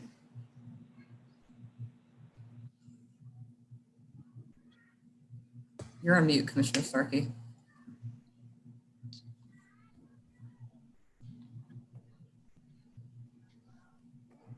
Let me unmute her. My, Commissioner Starkey? Commissioner Starkey? I can't unmute. You're unmuted. Spinning. Hear you now. Yes. Okay. And last but not least, Commissioner Seal. Yes. Okay, motion does pass 7-0. Okay, thank you. Do we know what happened to Commissioner Long? Okay, I'm sure she'll join back in. Okay, Rich, anything further on the policy committee report? Nothing else, sir. We wrapped up with those 2 action items and turned it over to the board. Thank you. Members, any questions for Rich or staff regarding policy matters? None being heard. Chair, I noticed you asked me to read the resolution on public comment by title. You did not ask me to read the resolution 2020-06 on the line of credit by title. Did you, it's not legally required, but do you want me to go back and do you want to redo that? Let's don't redo it. Can you just conform the minutes to enter that resolution into the official record? Minutes? Yes, I will. Okay. Is that acceptable, council? Yep, that's fine. I just wanted to point that out to you. Yeah, we vetted that first one so well. I think we discussed it, and I just wanted the general one read for that purposes. So, and future going forward, I think each resolution we have, it's a good idea to read the official resolution into the record. So, moving forward, then there was no Citizens Advisory Committee report, no meeting. Similarly, for Transit Management Committee, there was no meeting and no report. Next item is the chairman's report. I'll be brief. First of all, I want to thank staff for a phenomenal job in conducting these Zoom meetings. This has come off great. A few minor technical issues that everyone encounters, but having participated in other governmental meetings and other private sector meetings, this goes off incredibly well, and kudos to staff for an excellent job. And members, thank you for your participation and taking time out to do this. I think it's moving along well, and I look forward to when we can all meet in person again. And my other comment, as we discussed in the Finance Committee today, as we move forward with 2030, I want to encourage the members that are elected officials to invite other members of their elected bodies to participate in the finance workshop, and encourage, of course, PSTA and HART and other agents, transportation agencies, to participate, such as the airport and ports and so forth, in these 2030 Envision meetings. So as we move forward with that, please encourage all of the folks from your community to either call in or come to the meetings if it's available at the time to talk about this important issue. I have nothing further. I will now recognize David for his Executive Director's report. Thank you, Mr. Chair, and good morning, everybody. I just have a couple reminders for everyone. The first of which is our office relocation. You may recall our current lease expires on June 30th, and we've been coordinating for a June 20th move date, which is a Saturday. We are obviously taking all the necessary precautions to move during the environment that we're in right now, but just want to let everyone know that we're still on track for the move and are going to have a new home in a little bit more than a month. Our new office is about a mile west of our current location. And again, I want to thank Secretary Gwynn and the department for graciously making that space available to us while it's there. The other reminder is that we did schedule June committee and board meetings for June the 22nd.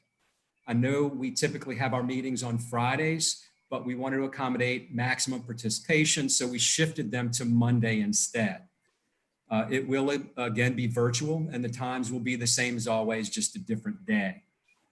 There will be 2 key items on our June agenda. One is the annual audit that will be presented by CLA, and secondly will be the adoption of Envision 2030. We're still in the public comment period for that. That runs through June 1st. But to give you an idea of what we'll be recommending in June, it will be three things. One is to adopt the Regional Transit Vision Network, understanding that it is unfunded. This is the map of the various regional and regionally significant transit services that were identified as priorities. Secondly, will be to adopt the status quo scenario, which is the only cost feasible plan at this point. And then finally will be to support the continued evaluation of recommendations and potential funding options for the low or high impact scenarios. And as was stated, this would be pursued by some sort of a committee, whether it be TBARTA's Finance Committee or Policy Committee. And we certainly will want to make sure that we schedule workshops to get as much participation from our key stakeholders and partners from throughout the region as possible. We will subsequently submit the plan to the department and the legislature, and then we will present the final plan to the boards of all 5 counties and to the CCC. We are already coordinating to get on those meeting agendas, and I would like to thank everyone who's assisted in confirming meeting dates already. So unless there are any questions, that concludes my report. Members, any questions for David? David, just briefly hit on the future meeting subjects now so we can move right into the presentations and then any new business. Nothing new on the future meeting subjects. We still want to get a presentation from Port Manatee related to the idea of a regional ferry service and to hear about their location over there to be used potentially as a terminus. We intend to still get presentations from air taxi manufacturers, an update from FDOT on intermodal centers, cable propelled transit operations, and then the idea of express bus service from St. Pete to the West Shore area and the airport. Okay, thank you. Before we move on, members, any questions? Commissioner Long would like recognition. Yes, Commissioner. Yeah. Mr. Chair, I wanted to ask David if he had a planned move-in date for the new facility. Will be on June the 20th, Saturday, June the 20th. So we will do that on a weekend so we don't interfere with any weekday office activities. And then will the board be invited to come take a look? As long as you keep a 6-foot distance away from us all, we would be happy to have you over. And wear our mask, right? Absolutely. And we will have hand sanitizer for you. Excellent. Thank you. And David, just as a follow-up on that, I assume staff has adequate supplies of any kind of PPE needed for any interactions or official business or so forth at the office and during the move. Absolutely. We have already coordinated an order for hand sanitizer, masks, and also disinfectant wipes. And I appreciate Al Burns's support and assistance in working through an order for those items, but we fully intend to have them before we go back into our office to pack up all of our files to get them ready for the move, as well as for the new office space in preparation for the items actually being moved over there. Okay, thank you. Any other questions? I have a question, please. Yes, Commissioner Kim, you're recognized. Thank you. I'm just wondering, David, can you just speak a little bit more when you said the recommendation is going to be the status quo? It's the only cost feasible. Could you just elaborate on that some? Yes. So our funding situation currently it has been a $550,000 local contribution level, along with 5307 federal funds that we receive and state funds that we receive for specific projects. And Vision 2030 includes regional service and regionally significant service, which would require additional funding, which has not yet been identified. And we have, in the plan, identified many different funding options, which could be pursued at the board's pleasure. None of those things have been decided yet. So right now, the only funding that we've got in place is to continue with the status quo scenario, which in fact would be the recommendation that we bring to the board next month. Okay, thank you. Thank you, Commissioner Kemp. Any other questions? Okay, none being heard, we'll move on to the presentations. And first up is the Innovative Transit Technology Update. And Christina Kopp, you're recognized. Good morning. Hopefully everyone can hear me okay. Yes. All right. Christina Kopp, I am with WSP. And as you all know, we've been working on the Innovative Transit Technology Studies. And if you actually go to the next slide, thanks. That's been focused on 3 very specific technologies. The urban aerial gondolas. I'm sorry. Did someone say something? Okay. I'll go on and really good up for me. I just want to. Catherine, we're having trouble hearing you. Can you see the slide?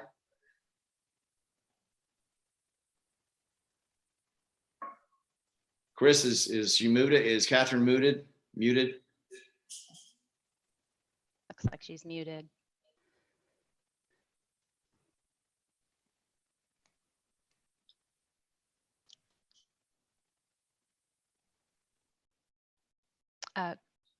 Okay, but yeah, please proceed then. I'll go ahead. Just let me know if I need to take a quick pause. As you all know, the technologies have been focused on the urban aerial gondolas, air taxis, and Hyperloop. We've been doing significant technology research, interviewing industry experts. We've also been reviewing existing and in many cases evolving regulatory and governance frameworks to understand how these different technologies can move forward.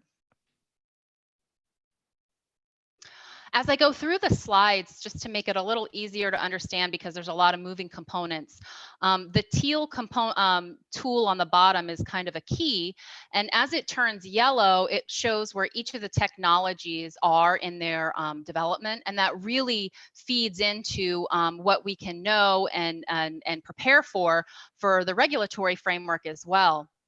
So it'll go all the way from research and development on the far left, all the way to actually operating that mode of transport on the far right. So if you go to the next slide, we're going to be starting with gondola system, and that's more of a transition into the next slide. I'm starting with that because it is already in operation. So it's pretty easy to start with. We already know a lot of the frameworks in place. The technology exists today. It's operated throughout the world in urban environments. And 2 really great examples we have here in the US are in Portland and in New York. From, if you go to the next, there we go. From a federal side, there's really no specific regulatory body. The Federal Transit Administration does recognize gondolas as a transit mode, but there's no specific guidance or guidelines related to gondola. That said, there are various pathways for funding if a project team were to choose to try to obtain federal funding for a gondola project. Certainly there's considerations to, you know, in order to apply for that, such as Buy America. The challenge there is that a lot of the gondola manufacturers are located outside of the country, and a lot of the equipment has been built in Europe. So that's just a consideration moving forward if that's a technology that a local community wants to move forward with. There's also many of the typical guidelines that would have to be followed, working with the FAA and the Coast Guard, depending on where that gondola is being located. Even though the FTA doesn't necessarily have guidelines, it is important to mention that all of the gondola systems that have been implemented really follow a very robust industry standard that's been set forth. And it's the American National Standards Institute for Aerial Passenger Ropeways, or ANSI. And the ANSI standards are universally applied to both public and private gondola systems that have been implemented throughout the US. And that really sets precedents for how to go through every phase of project development for aerial gondolas, from early project development and design to installation, and then to actual operation. So it really provides quite the guide for communities intending to move forward with urban aerial gondolas. From a state side, what's interesting is that we've seen very different governance models for aerial gondolas throughout the US. Typically, there's a tramway safety board that oversees the operations of the actual gondola. In some states, those boards also report to a state Department of Labor. But it's inconsistent since there is no federal oversight. Each state pretty much gets to decide what the right avenue is within that state. One unique example in Portland actually is they don't have any state oversight. It's all within a partnership within the city of Portland, along with Oregon Health Sciences University and Doppelmayr, the operator. And they have an agreement between those three parties to operate and maintain that system. So when we look here in Florida, it'll be incumbent if this technology moves forward here to really work with the state and the locals and the regions to understand what kind of framework would need to be in place. As I mentioned, Florida has no gondola systems that are currently operating as a public mode of transit. So there's no oversight board here to date. However, there's been a lot of different interest expressed in different communities throughout the state in looking at gondola systems, whether public or private. And so if that were to move forward, there would probably need to be a conversation with FDOT and the state to determine how to move forward with operating as a public transit. The Disney Skyliner was recently implemented. That's obviously on private property and within Disney's Reedy Creek Improvement District. So they didn't necessarily, they actually use the ANSI standards that I mentioned earlier, but they didn't have to apply to any kind of state oversight board. And since they're actually, the gondola system over there is actually considered what they call a like attraction, it's really just operating between the hotel resorts and the theme parks, and it's not what we would consider typical public transit mode. From a local standpoint, there's quite a bit of oversight that would go into the gondola systems that would need to be considered. It's also annual safety inspections, ensuring that the system meets all of the land use and the zoning considerations. That would be a big part on the local side. Understanding where there's appropriate station locations, minimizing impacts to residential view sheds or sensitive view sheds, and managing safe operational conditions would most likely fall on the local and regional side. So moving on to air taxi. Air taxis are an emerging mode. So there's been significant amount of research and development done, and a lot of prototype development and testing. There's also been significant amount of early engagement in identifying an approach to governance and a concept of operations for air taxis and urban air mobility holistically. A lot of work, excuse me, has been done at the federal level and in partnership with a lot of the private sector and the developers of the air taxis and aircrafts to determine what kind of safe governance standards would need to be in place and determine incremental ways that the technology can evolve and the regulatory process can evolve with the technology. The air taxi, of the three technologies I'm talking about this morning, is definitely the most complex and integrated. So there's a little bit more, a larger section to go through, and please stop me if there's any questions along the way.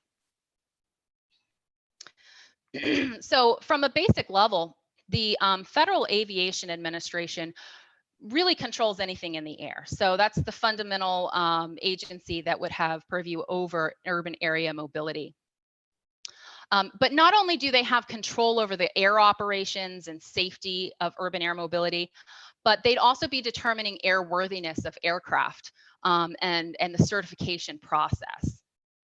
FAA is already very engaged in urban air mobility and creating some committees to address how to move this mode of transit forward. They're also working with NASA, which I'll get into a little bit more later. And they're starting to really see the importance of working with the local communities as well. On the next slide is a little bit more information on the different roles and responsibilities that we know right now. And again, this is evolving, so you'll definitely see changes over the next several years. The columns on the left are really where there's federal regulatory considerations that are top down, where the federal government is really going to be in control and in the driver's seat on how this rolls out. What we're seeing on the right side is where a lot of expanded coordination opportunities are for the local, regional, and state. So we're seeing more on the side of fleet management, operations, infrastructure requirements, and zoning. Those are some of the things that the federal government's really needing to get information on from the local communities in order to roll this out.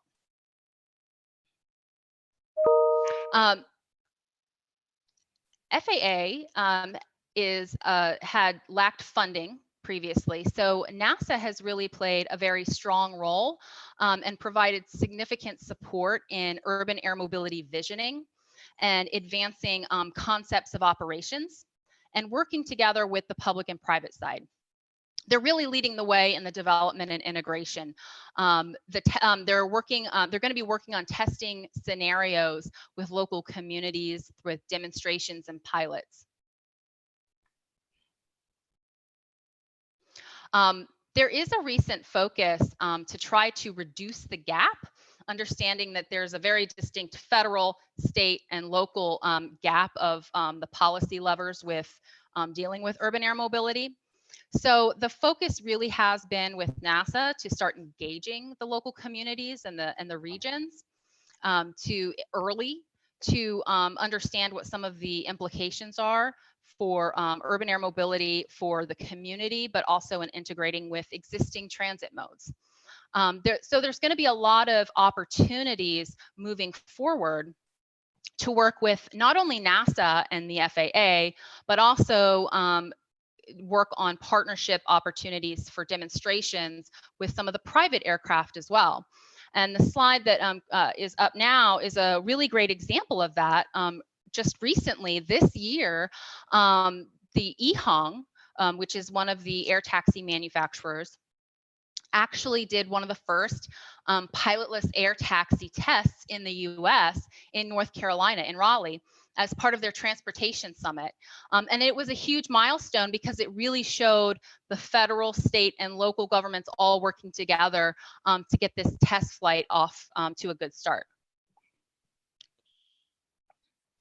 That said, even though there's a lot of work underway, a lot of federal committees working on advancing the governance structure to implement air mobility, there's still some evolution needed, specifically in that air traffic management system, how the airspace will be designed for urban air mobility efficiency and safety, the vehicle development, which I'll get into a little bit, management and the integration of fleets, and then various aspects of community integration and locating the right mobility hubs, or what they call vertiports, where there's landing pads that integrate within the community and help people basically land and then funnel out through other different transportation modes throughout the city. The two technological components of the aircraft development that really key into the regulatory process are the electrification and the automation. These are the two most critical pieces that basically set the path for the timeline for implementation and for the regulatory process. The electrification is happening faster. The aircraft can actually go through the regulatory process with the electrification within the existing FAA certification process, which is very important. And the industry recognizes and is developing towards that goal. So what this ultimately could mean is that you would see electric aircraft much sooner, but with a pilot, especially during interim years. Automation is not as easy to adapt to the existing regulations. We'll likely see some kind of decreasing responsibilities in pilots within the functions of the aircraft through time until they're more fully automated. But that is there's a lot that goes into the regulatory process that relates to the human interaction, the line of sight, and so on, that just makes that a little bit more challenging. So it would probably be closer to 2030 before we would see any kind of significant impact from that. There are more pathways to certification. One of the huge pathways is the aircraft Part 23, which represents one of the strongest pathways, but as FAA has created some flexibility there. But one of the most important things that I want to emphasize is the cost of certification. So for a lot of the aircraft developers, it can cost upwards between $1 and $5 billion to get one single aircraft through the certification process, from prototype development to testing to certification. Obviously, this is done. But I mentioned in a previous presentation that we have somewhere between 100 and 170 developers out there right now working on this from the aircraft side. We'll probably see that start to reduce some as companies merge, as some of the larger aircraft manufacturers might take a larger role in moving that forward because they have the resources and the know-how to move through the certification process, or you see large investments in some of these companies.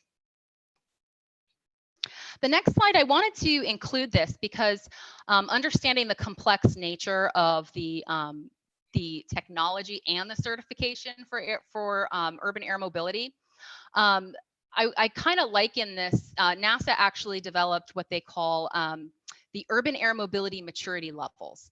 And I liken this to what we've seen a lot here, especially in Florida, looking at the automated vehicle levels, levels of automation 1 through 5. I liken it to that because it actually steps through what level of maturity we could expect through different phases. So early on, obviously, within the next 5 years, we could definitely see a lot of pilot and demonstration types of projects. Moving towards 2030, seeing more medium and high density types of operations in very specific markets. But we don't really see a very mature, ubiquitous deployment until like a 2040 time frame. And I'll kind of come back to the time frames later and explain why some of this is important. And then the final technology is Hyperloop. This is also in an early stage of research and development and prototype testing. I had mentioned before there's 2 test tracks currently in operations by Virgin Hyperloop and Hyperloop Transportation Technologies in Nevada and in France. They're not full-blown test tracks. They're not full length. They're not reaching the 700 miles per hour. They're about 265 miles per hour. So there's still a lot to be done from a technology standpoint.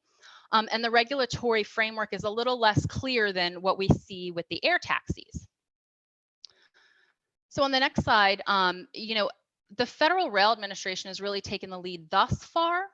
But some of these early feasibility studies that have been done and some of the early conversations are really questioning who the right federal oversight authority is. It's landed with the FRA because of the type of, it's similar to like a high-speed rail type of connection or magnetic levitation type connection. But there's still some uncertainty. There's some questions about the FTA taking this over. Even the FAA, believe it or not, mostly because the actual capsules that travel within the tubes are very similar in design to an aircraft fuselage. So there's just still some question there. The US DOT has established what's called the Non-Traditional and Emerging Transportation Technology Council, which is a mouthful, so it's just the NET Council. And they're really identifying any regulatory gaps related to Hyperloop and all emerging technologies, quite frankly. So we're hoping through that process that the NET Council and the committees as part of this council will start establishing the process and the right administration to provide purview over this. From a state side, you know, we would look towards there being a state oversight program. It would be the FDOT, of course, to provide oversight and coordination as this technology emerges and evolves. Some important things to keep in mind from a timeline perspective. You know, there's a lot of excitement about the Hyperloop and its capabilities, and it is exciting. There's still a lot of project development, you know, the traditional project development that would need to be underway like any other project. Following NEPA process, things like that. To a certain extent, we can look towards some of the high-speed rail process and modify as necessary for Hyperloop, but it is considered a fifth mode of transit. So there are certain very unique processes that need to be put in place. From a funding perspective, you know, states with the ability and, you know, taking the lead in initiating P3 public-private partnerships will really probably take the lead with Hyperloop technology because that's what will be required in order to implement some of this. From a local side, we see some of the similar types of oversight, you know, really making sure that everything fits within local and regional plans, zoning and land use ordinances. But we've also seen with a lot of the feasibility studies and initiatives that are taking place throughout the country, a lot of the regional agencies are the ones taking the leads. It has to fit within the vision of the region and of the state.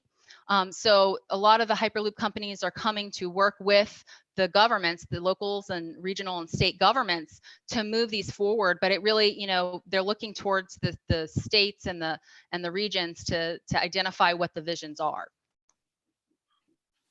So bringing all that into the same place as far as like looking at timelines to kind of sum this up. This is important as we look at how some of these technologies can come into play for the Tampa Bay region. Understanding timelines and how it fits within in terms of our planning documentations, our TDPs, our 10-year timeframes, our 25-year timeframes, looking towards long-range transportation plans. Where can we see the immediacy of these technologies stemming? Obviously, the urban aerial gondolas, as I mentioned, it already exists. The technology's there. There are paths forward today that we could implement certain technologies, urban aerial gondolas. So that would be something that is currently in play.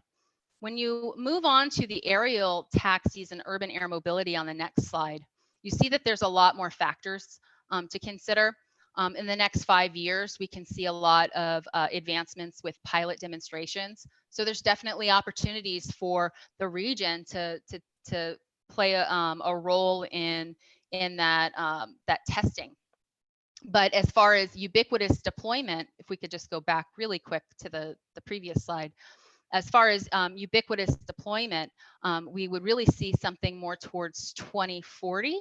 And then, as I mentioned, phased integration. So planning for how we integrate through time will be very important in the next 10, 20, and 30 years. And then we'll go back to Hyperloop here.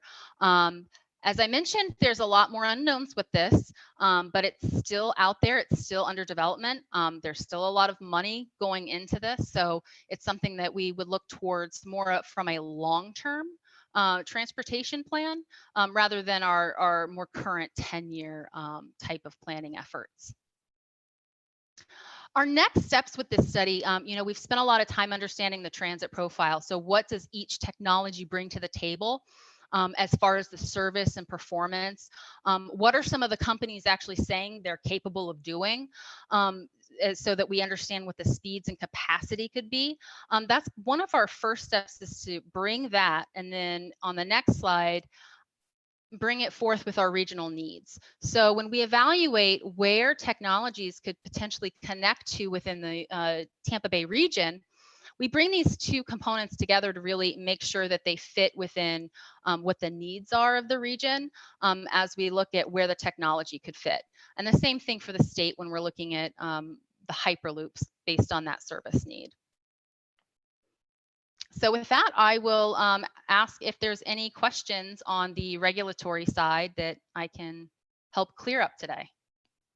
Christina, thank you for that presentation. I have a question in general too, I think, and this maybe go in a little more to the financial side than the regulatory side, but I think they blend together.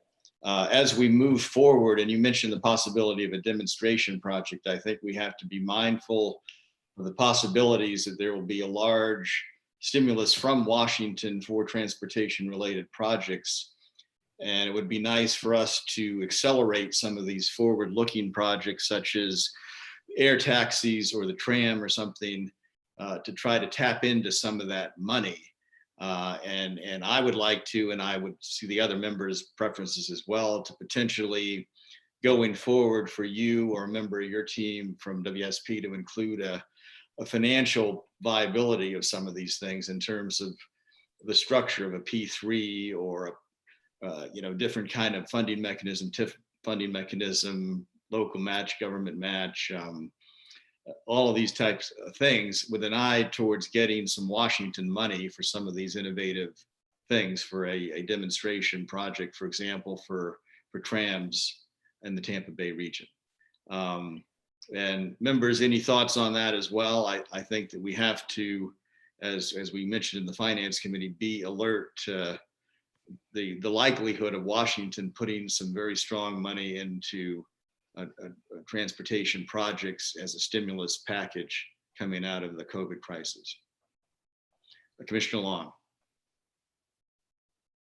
Yeah, thank you very much, Mr. Chair. I'm excited about this presentation, and I think there might be an opportunity, Mr. Chair and other members of the board, to talk with our federal partners, especially Harry and Steve, to kind of get us in the pipeline in terms of dotting I's and crossing T's.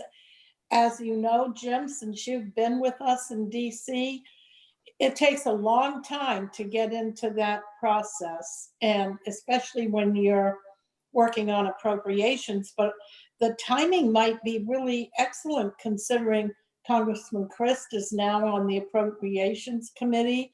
We have two very strong members from our Tampa Bay region that will be leaders in the House and the Senate. So it sets up Tampa Bay, I think, to be an excellent place in the region and in the country for pilot projects. And it isn't lost on me that in Tampa Bay, we have 5 different airspaces with different airports and different regulatory frameworks surrounding them, including MacDill Air Force Base.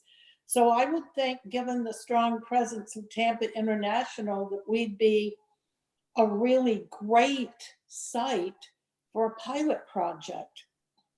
Absolutely, that's exactly the point I was driving at, and we had some discussions with the Aviation Authority about moving forward with that as a joint type of project. Members, any other thoughts or comments about that?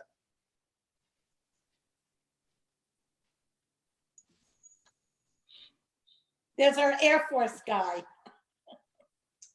Anyone else? And thank you, Mr. Chair. And obviously, I'm going to go to air mobility and excuse some of the noise in the background. I too agree with you, chairs, that I think now is the time to kind of put our foot forward on these, particularly on the air mobility side of the house, where we're looking at that. I think if you look across the country, I think you're seeing more activity in that regards. And possibly we could as Commissioner Long mentioned, reach out to some folks in the know and that can help us out there and put our name in the hat for efforts going down the road in this regard. I think it makes perfectly good sense for the Tampa Bay region. And so I think, yes, in agreement with you, I'm just kind of nodding that I like that idea, and particularly since it's air. So. Well, I think as a first step going forward, and again, this was an excellent presentation of the technical aspects. I think if the community gets behind this, let's try to include a financial presentation of different options and ways of doing this in a future presentation, Christina, with you and your extensive team.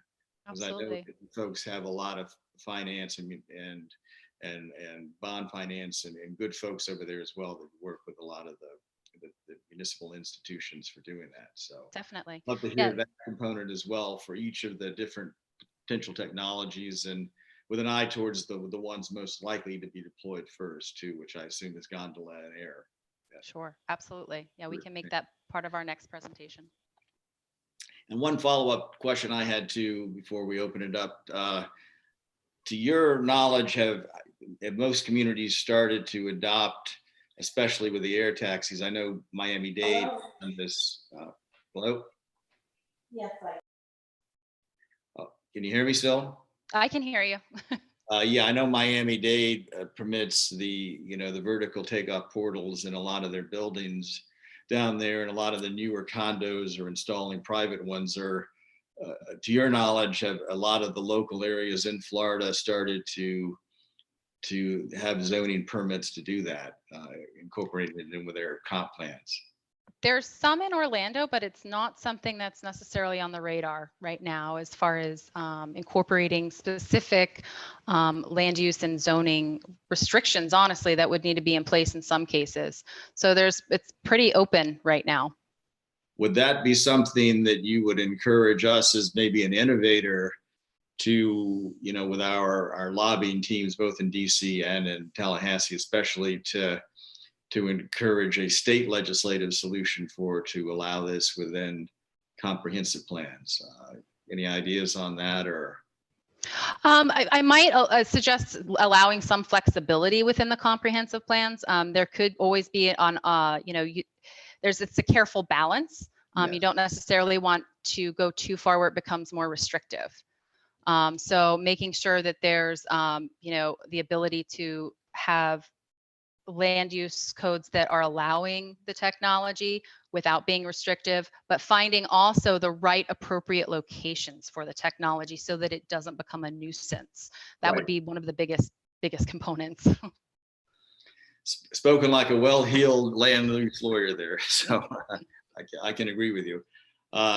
Just my thoughts, members. Other questions for Christina? Okay, thanks for that great presentation. Thank you. Look forward to the next one. Definitely, thank you. Next, Scott Pringle is recognized for the Regional Rapid Transit Design capital cost. Good morning. I believe Brian wanted to say a few words before we get started. Okay. Is that okay with you, Mr. Chairman? Absolutely. Sure. Thank you, Mr. Chair. We are fast approaching the next milestone in the Regional Rapid Transit Study, Milestone 2. Milestone 2 is where we select the design alternatives that we want to carry forward into the NEPA environmental analysis. Milestone 2 involves so much information that we're tackling it with two presentations. There's the presentation that you're going to hear today, and then there will be a follow-up presentation in June. Today's presentation is an information item. No board action is being sought today. Scott Pringle from WSP is going to present today on the capital cost for the 5 design alternatives that you directed us to look at back in November, along with their comparative performance. And in June, Scott will give a follow-up presentation with some suggestions related to project phasing. And it will be at the June meeting that we will be seeking a decision from the board on 3 alternatives that you would like us to carry forward into the environmental analysis. And so with that, I will hand it over to Scott. Thank you. Thank you, Brian. Good morning, everybody. Scott Pringle with WSP. Before we get started, I do want to introduce Mr. Gibson. He is our Tampa civil lead, and he's been instrumental in this milestone as we've developed these concepts. So if we have any detailed design questions, I may call on him to help address them. Before we get started, I just kind of wanted to start off this morning's conversation about, what are the types of project decisions that we're going to be making over the coming months? Because as you see, we are definitely going to be start unrolling quite a bit of information as we get these details nailed down to each one of these different alternatives. So next slide, please. So first off, kind of looking at high level, where have we been, where are we going? And, anytime you're trying to build any transportation project, you have to basically answer these three questions, almost in the order they're presented. First, what are the needs and who are we trying to serve? And then once you understand those needs, what is the right project to serve that audience, to serve those needs? And then ultimately, once you've got an understanding of the project, then you can start having conversation about funding and construction. So to date, prior slide, please. So to date, we've answered, a number of these questions. We do know that the project is focusing on getting those residents that are traveling to job centers within the region, as well as visitors and residents traveling to our regional destinations. So we've got that, who are the needs and who are we trying to serve, situated. The second question about the right project, sorry, Chris, I'll cue you, thank you. The second question about what's the right project, we've answered a couple of those elements. We know where the corridor is that we're focused on, which is the I-275 corridor, and we understand the mode, which is that freeway-based BRT system. But we do have 5 decisions that we're going to be focused on over the next several months. That is, what is the design of the project? What's the cost and performance of the project? Ultimately leading us to a conversation about funding, phasing, and partnerships. So with that, next slide, please, Chris. So when you think about these 5 ingredients, design, performance, cost, funding, and phasing, and partnerships, it's an iterative process. And to be honest, as we make decisions on any one of these ingredients, as any one of these project elements, it has a direct impact on the others. So a great example of that, as we make decisions on design, it's going to affect the project's performance and cost. And when we have decisions on cost, that's absolutely going to direct us and have an impact on the conversation as it relates to funding, phasing, and partnerships. Next slide, please. So this is just a kind of a scattered graph. It's a little cluttered, but what I'm trying to communicate here is that, we're going to be addressing each one of these 5 elements strategically over the next coming months. We just completed one of the major elements of the project in milestone 2, where we've identified what are the major design ingredients as far as the interstate alignment.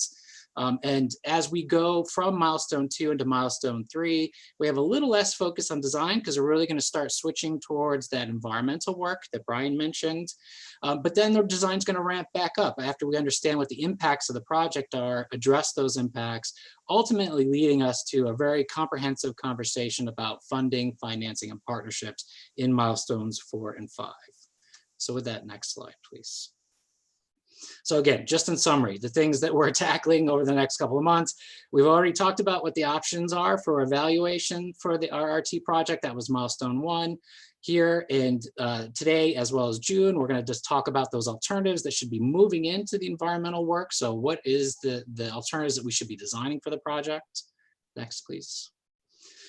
At the end of milestone 3, we're going to understand what the impacts of that project are so that we can have that conversation about costs and funding and how to actually build and operate and implement the project itself.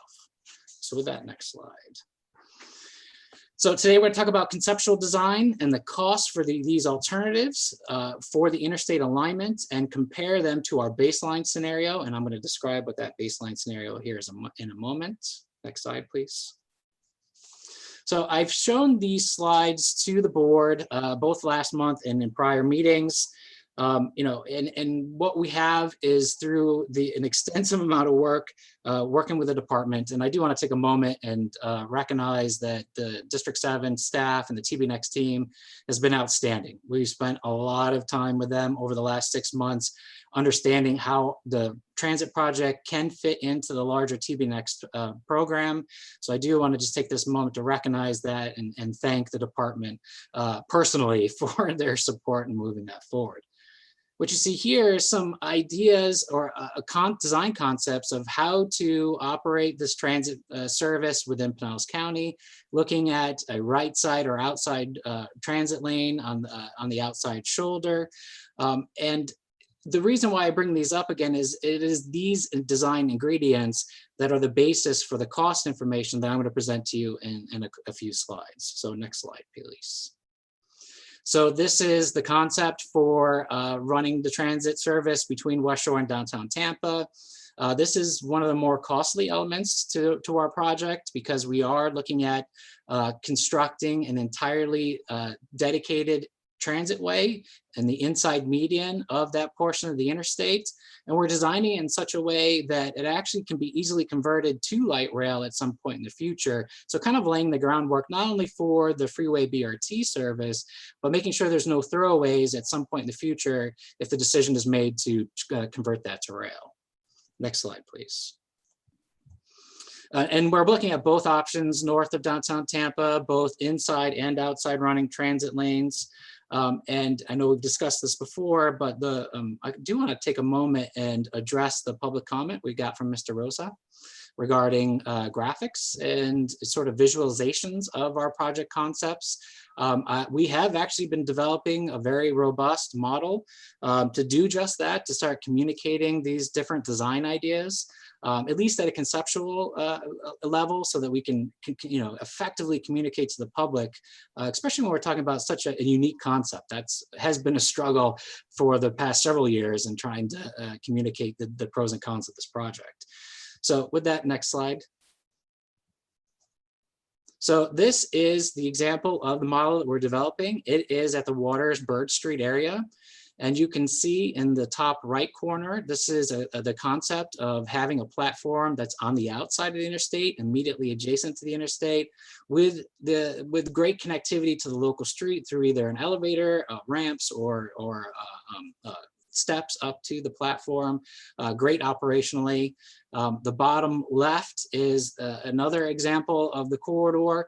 And in this model, we have the ability to toggle through many different concepts, whether it's the median running concept, the outside running concept, or even looking at how the vehicle could operate if it was getting off the interstate altogether to make a transfer or make a connection to a station within the neighborhoods and in the community.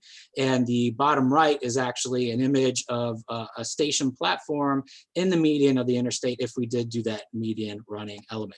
So we plan to use this in the coming months for our public outreach.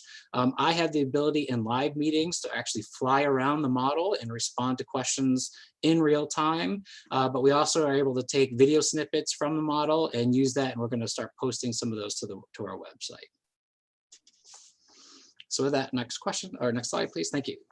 So the next few slides, I'm going to start talking about the cost and design and performance of those costs, all in comparison to our alternative one, to our baseline. So our baseline is just this. It's an express bus service running from St. Pete all the way up to Wesley Chapel along the entire 41-mile corridor with no investment from a transit perspective in the interstate alignment. Now, there are some investments the department is making that would benefit transit, but for the project costs, there's no alignment costs associated with this baseline scenario. We do have some minimum investment at station areas, but we are going to recommend to move this into milestone 3 next month. The reason for this is that it's important to always have that low cost alternative as a point of comparison for any of the recommended alternatives that we're moving forward through the process. So with that, next slide, please. So next month, we'll be asking you to pick 2 of these 4 alternatives. So you got alternative number 2, which is what came out of the RTFP planning phase. Alternative number 3, which provides dedicated freeway BRT up to Pasco County. Alternatives 4 looks at freeway BRT dedicated across the Howard Franklin Bridge. And number 5 puts all those ingredients together. So let's go ahead and start talking about those costs. If you could, Chris, next slide, please.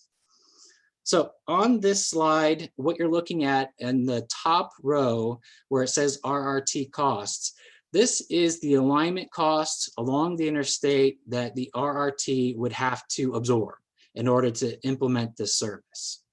The second row is based on that coordination and all the work that we've done with TB Next, is the potential investment that could support our project that can be included in the larger TB Next program. And then, of course, at the bottom row is the percentage of that 41-mile corridor that would have those freeway BRT lines.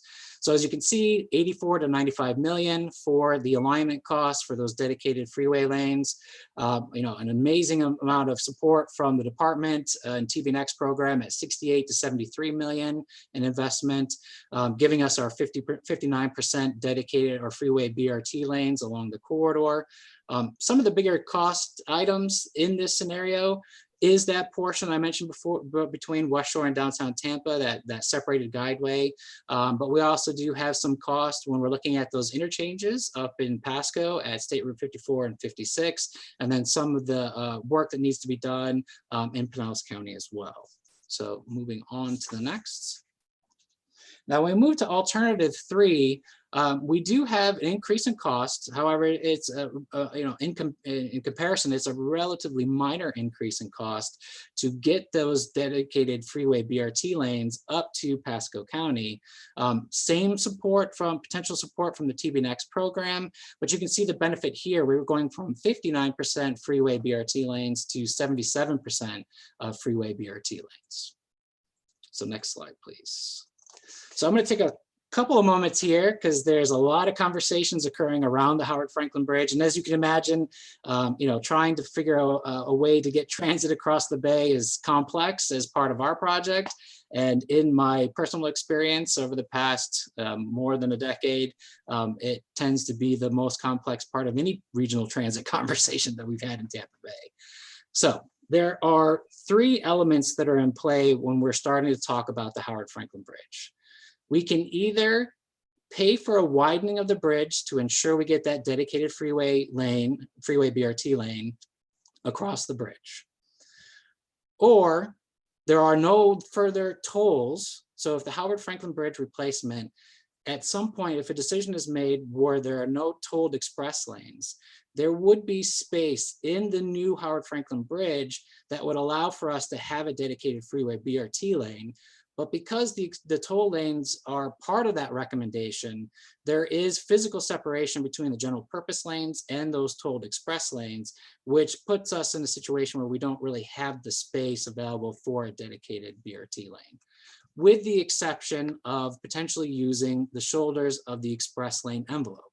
However, as it stands today, there's a statewide policy to disallow transit in express lane shoulders. So, of those 3 ingredients, either we pay to widen the bridge, or at some point, if tolls are no longer part of the future design for the Howard Franklin Bridge, or the statewide policy to using the shoulder to the express lanes change, that has a major impact on the scenario. So what we're assuming is that because we know the toll lanes are going to be part of the Howard Franklin Bridge replacement as it stands today, and that policy still exists. We are not allowed to use the shoulder of the express lanes, putting us in a position, at least for milestone 2, to consider the cost of a bridge widening, which is approximately 175 million just for that bridge widening. It's a significant cost to get that dedicated lane. And that's why you see that number there at the top increase. So our project cost would jump up to 242 to 270 million dollars to build the alignment. Again, that same investment from the department, and we're getting 68% freeway BRT lanes along the 41-mile corridor. Next slide, please. So alternative 5 is putting all those pieces together And actually the approach we took with alternative number 5 is the closest, essentially that gold standard BRT approach, where we're looking at, potential median running even through the portions of north of downtown Tampa. And as a result, you can see the cost here, which includes the bridge, the dedicated guideway between West Shore and Tampa, all the way through the entire corridor. It does give us 87% of the corridor in freeway BRT lanes, so that's a great advantage to that cost. And the investment from the department as part of the TB Next program is shown in that middle row. Next slide, please. So I wanted to put these against each other for a comparison for conversation today. These are only the transit costs. So, I'm moving away from that conversation about what can be included as part of TB Next. So this is purely what the RRT has to consider. Moving from left to right, alternative 2 through 5, top row are those costs that I had just presented you. The middle row is actually our capital cost for stations. This does not include our fleet or our maintenance or operations. It's primarily the capital related to our 13 stations, which we're looking at around 230 to 265 million. That stays, of course, flat across all 4 alternatives. And you add those up and it kind of gives you a sense of where we're at as we move these alternatives forward.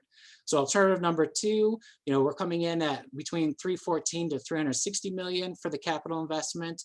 That is less than what we were projecting for the regional transit feasibility plan, which was at the high side, 455 million. Alternative 3, again, we get that bump in percentage of freeway BRT, but in the cost, you can see here, nominal increase about 321 to 367 million for that alternative. And then alternatives 4 and 5, we're adding in the bridge, so we have that cost until other policies or design decisions are changed on the bridge. So that puts us in a situation where both alternative 4 and 5 are higher than we had anticipated in the RTFP cost, which was at 455. But again, the RTFP was essentially that alternative 2, where we weren't considering dedicated lanes or dedicated freeway lanes across the Howard Franklin Bridge. So what do these costs mean? What do they give us? So all of these statistics here are in comparison to that baseline alternative, that express bus across the entire corridor.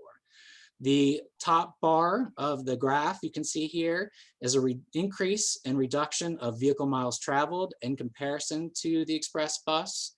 The middle bar is increase in new riders as compared to express bus. And then the last column there or row there is annual increase in overall ridership in comparison to the express bus. So kind of the idea is here, if we're making this investment in those freeway BRT lanes, what is the benefit of that? So alternative number 2, we're seeing over 100% increase in reduction of VMT, a big jump in those new riders, those choice riders, by providing that 59% freeway BRT space, and then almost 40% annual increase in ridership. Alternative 3, again, this is where we have that dedicated freeway BRT up to Pasco, getting us the 77% total. You can see the jump there, another almost 75% reduction in VMT, so 175 as compared to the express bus, 105 to the new riders, and then almost 60% increase in ridership as compared to express bus. Now we get to alternatives 4 and 5. Again, this is where we start talking about those costs for the Howard Franklin Bridge. But we do see an increase. So adding that dedicated lane across the Howard Franklin Bridge, we do see an increase in vehicle miles traveled, about the same amount of new riders being attracted to that particular scenario, with a small increase in overall annual ridership. And then of course, alternative 5, which again is that, we're getting 87% of the corridor and freeway BRT lanes, really making that heavy investment in the alignment. And you can see the benefit there. We're really kind of off the charts, almost a 450% increase in reduction in VMT as compared to the express bus, the 336 and new riders, and 149% increase in annual ridership. So, it kind of gives you a flavor, and like Brian mentioned, this is just information for you to start digesting as we get prepared for our June board meeting. We're going to come back and talk about the detailed performance of each one of these alternatives, specifically talking about how did each one of these alternatives shake out against the FTA guidelines and criteria. And then a big part of this conversation in June is also going to be about phasing. So the reality is the region can make a decision about what the ultimate expression of this project is, and we can have that conversation about how long it takes to actually build that and how that gets phased over time and what makes the most sense. But as Brian mentioned, we're moving 2 of those 4 into milestone 3, and we're going to be asking you to discuss that and decide that in the June board meeting. Next slide, please. Between today and June, we're going to have our business and station stakeholder working groups, and we're going to present them the same information that you're seeing today and get their feedback, and we'll report back to you in June what we heard from those 2 stakeholder groups. Of course, we're continually meeting with our executive team and our live virtual charrette that is going up on the website will be available starting early next week, and not necessarily tied to the alternatives that we're discussing today, but it gives people an opportunity to weigh in on station design and station types and station context of those 13 stations. So with that, next steps, I mentioned it before, but as we go into milestone 3, we've got our work cut out for us. We're going to be talking about the environmental elements of the project, vehicle technologies. We're going to start doing detailed station design concepts. We're going to work on the operating and service plans. Phasing is going to be a big part of that conversation, especially when we start thinking about, what's our approach to submitting this project to the FTA for funding. And then, of course, both state and local funding approaches, as well as project roles and responsibilities. And with that, I conclude my presentation, and I'll take any questions, Mr. Chair. Thank you, Scott. And obviously, when we start talking about money, everyone's going to have a lot of different views. So yes, and I'll ask Secretary Gwynn just in jest here primarily, but since you're going to be our landlord, David, maybe we can pay you a little more rent if you give us a dedicated lane on the bridge. I don't know. Yeah, I'll have to check on that. I thought you would, but that said, there's a lot of things we have to factor in here, members, and in general, he's laid it out, but we're going to have to make some hard choices on there, and especially some funding choices. So, anyone want to start off the conversation here from the board on this discussion? Commissioner. This is Commissioner Kemp. Yes, you're recognized. Okay. If we could go back, I counted through the slides. They're not marked, but slide 19, it says milestone 2 alternatives at the top.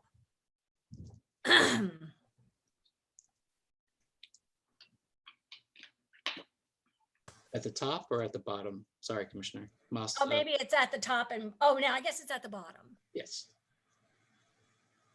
It's the one, yeah, that one. Thank you.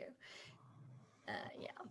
So, as you know, I just support alternative 1, which is just put the expressway, but to put the express buses like they do everywhere else in Miami and Palm Beach, and save us all a lot of money, and figure out if we have ridership, which we can't. We canceled the one bus now, and I know it's. I looked at the ridership for the 100X and the 300X in Pinellas, which is, been nine people per bus over a 3-year period, and that was the high peak, and 7 people on the other one, an average. But anyway, let's go back to this. The preliminary transit alignment costs at the top, which is a changing cost. So is that a cost that is going to just be paid by DOT? Or is that a cost that this is a roadway cost, I assume. Is this a cost that transit that we're going to be looking at to pay locally with our transit dollars? Well, this is the transit costs for running the service within the interstate alignment. But this is total cost. So we would still need to have that conversation about what is the approach to funding the project in relationship to how much is the federal contribution, how much is the state contribution, and how much is the local contribution. Okay, so these wouldn't just be DOT built. This would be roads that we would be paying for as transit. Well, this is the alignment for the transit itself. So it's the BRT lanes. So these would be considered a transit cost. Correct. Okay. Second, so that's the huge changing one. The second, the 230 to 265 that goes through here that says preliminary transit stations or parking garages that I've been saying, it's the parking garage plan. The middle part. So in the beginning, you said 9,000 parking spaces. How many parking spaces do we have under this plan? So as requested, Commissioner, I do have those numbers for you today. I know you requested them at the last meeting. During the RTFP, as a placeholder, we assumed 8,700 parking spaces, so the 9,000 that you're referencing. As we stand right now in milestone 2, we're looking at more than half of that. So we're looking at about 3,800 parking spaces. This has a lot to do with the fact that we've had more opportunity to get into the designs of those stations, as well as the public input we've received, both from a policy standpoint and from the general public. But I just want to make the comment that, again, we haven't really got into the heavy lift on the station designs yet. So that's something we're going to be working on over the summer. So those numbers are expected to change. Yeah. Okay, so 3,800 parking spaces is what we're paying for with this 265 million. So this truly is about, in my mind, about parking garages, building a regional parking garage plan. And this would be for moving. Most I could see with the 11 buses before and the measuring about 300 people an hour if they were articulated buses that were run every 15 minutes and full. And those are 3 big ifs. Is there anything about that that's changed? We are looking at service that would be approximately every 10 minutes. And the costs that you're referring to as far as the station capital, that includes a lot of other ingredients, not just parking. That includes access to the station, whether it's complete streets improvements. It includes the station infrastructure itself, the platform. We had great input from the public during our charrettes and really, looking at sort of a premium investment in the stations themselves to kind of communicate the fact this is a slightly different service than they would normally expect. There's right-of-way costs included in that. There are professional services costs. So there's a number of different ingredients in that than just parking. And what is the cost per space in a parking garage? I can get that number for you. I don't have it offhand. Because I can guarantee that is most of the cost here. And as I said before, I don't think we should be building these parking garage spaces. I certainly don't want them in Hillsborough County and anywhere in our urban areas. I think that they're totally unnecessary. We have such excess parking already. And if particularly in these coronavirus times when we're seeing the so much change in terms of being used. But okay, I just wanted to check on that. And I think that this burden on taxpayers for parking garages and more roads, and calling it a transit alternative, and we don't have operating costs, and we don't have the cost of anything that are the real transit things, which are operating and buses. And I know there's been a huge push about automated vehicles and single occupancy vehicles to put in these parking garages likely, and that's not really going anywhere. And I don't see where we should be accommodating that kind of thing, anything less than quote unquote mass transit. But I'll just leave it at that for now. And if I may, Commissioner, with all due respect, we have been listening. We've been listening both to the comments from the public and from yourself. As you can see, we are adjusting those parking numbers down. I do anticipate to continue to refine them, because to your point, when we met with folks in some of the urban neighborhoods in Hillsborough County, they were saying the same things you're saying, that, just focus on a simple transfer to local transit, maybe some Lyft, ride share, drop off locations, but limited parking. So we're going to, like I mentioned before, we're going to take that sort of, we're not taking one size fits all. We're going to continue to design the stations to best serve the neighborhoods that they're in. Yeah, well, I can tell you in our neighborhood in Seminole Heights, which this goes through, and from what I've heard all around, there's excessive opposition to any plan like this. And I know that you know that also, but this to think about foisting these kind of costs it's pretty, very excessive. Thank you. Thank you. Members, other questions? Mr. Chair. Commissioner Long. Thank you, Mr. Chair. I've just gotten a message from Commissioner Starkey, and she can hear us, but she's telling me you can't all see her. And she wants to know if you know, Scott, and thank you for your presentation. You always do such a thorough job. But do you have any idea, based on what other regions have asked for or received, what the anticipated dollar amount is that we could expect from the feds? So once we have the cost locked down, which as I mentioned before, it's going to be closer to milestone 4 and 5.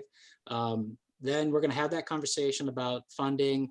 It really depends on which program and how we phase the project, which will have a direct impact on the federal share versus state or local share. But right now, we'd like to get as close as possible to a 50% federal share and a 25% state share and a 25% local share of the entire transit project costs.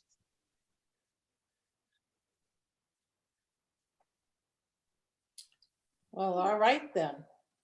She said, thank you. You're welcome.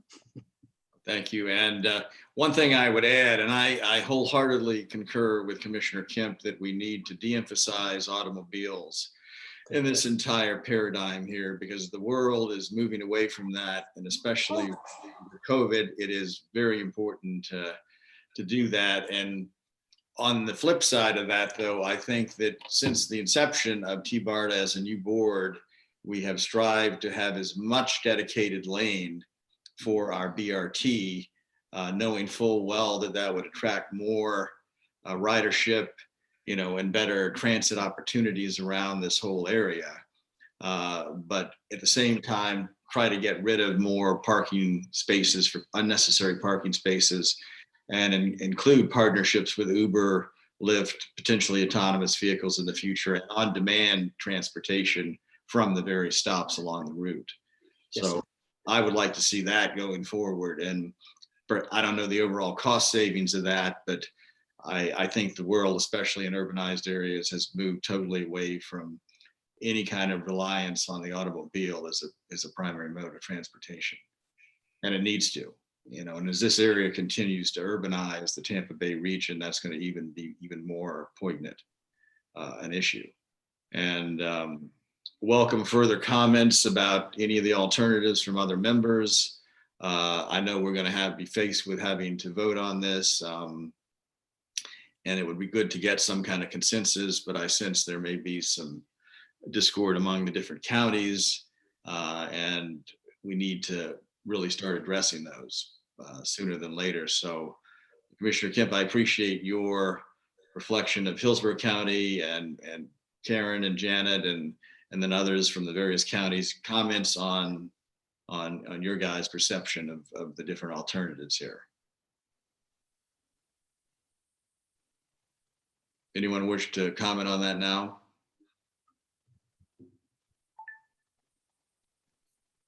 Was there something, Chris, any comments? Looks like Commissioner Seal. Commissioner Seal would like to speak, I believe. Yes, Commissioner Seal. I guess I have more of a question than I do anything. So from a professional standpoint, what would be your recommendation as far as an alternative, Scott? Put me on the spot. Putting you on the spot. Yes, you are. We'll definitely come back with that recommendation next month. The truth of the matter is, if we're more comfortable with a longer implementation timeline, I think we can have our cake and eat it too, to be honest. I don't see why the ultimate vision for that, as much dedicated as possible can't be a reality. Just knowing that it may take us longer to implement and we're going to have to do it in phases, which we know we're going to have to do anyways because we have to fit in with it within the TB Next program. So, I think looking at that ultimate expression of the project is still very important as we move into milestone 3. Whereas I was very pleased to see the cost for that connection to Pasco County, and I think that's a strong candidate to move forward as well. Okay. And Secretary Gwen, from your perspective, I think at our Forward Pinellas meeting, it was mentioned that the TBX has now been delayed even longer for funding. No, we don't have any delays in our funding at this point in time. I'm not saying that there may not be in the future, but right now we're still on track for what was in the existing work program. Okay, so what year would that be? Well, there's various projects. Of course, we've let the Howard Franklin Bridge project, so it's already under contract, as well as the Gateway. We have in this year coming up, or the next fiscal year starts in July, we have the piece from I-4 North to Hillsborough Avenue. We have the West Shore Interchange in fiscal year 24, which would be summer, fall of 23. And we have the piece of I-275 from the Gateway South down to downtown St. Pete that would start in 24. Okay.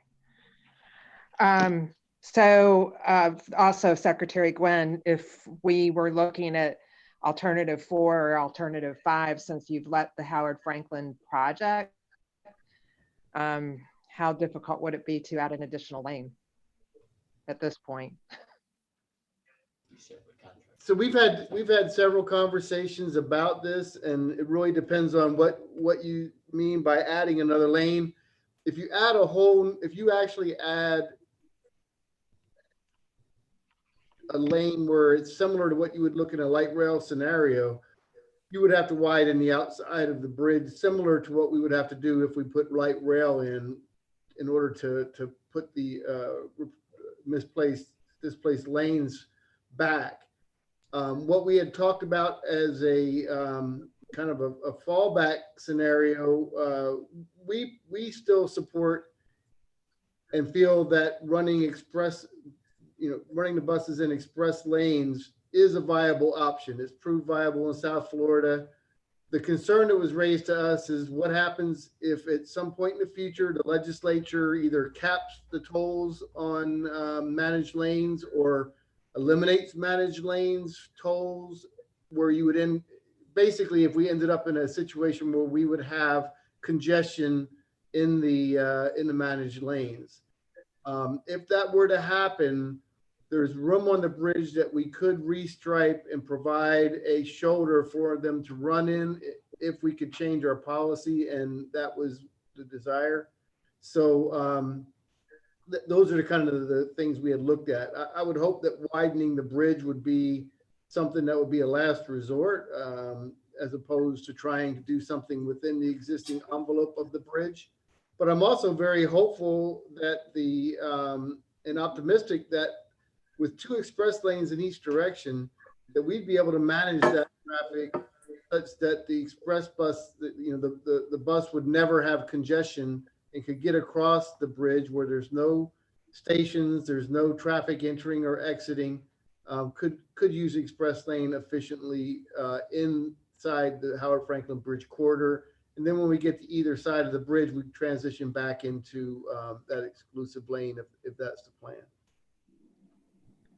Okay, well, thank you very much. And then finally, this is for Scott. On alternative 5, I just can't get over the increase in new riders and increase in annual ridership. I mean, that's huge. And that's, is that through modeling, or how do you attribute that? So we are working through the FTA for ridership forecasting model, which is called STOPS. That's where the information is coming from. And that percentage difference is in comparison to the express bus.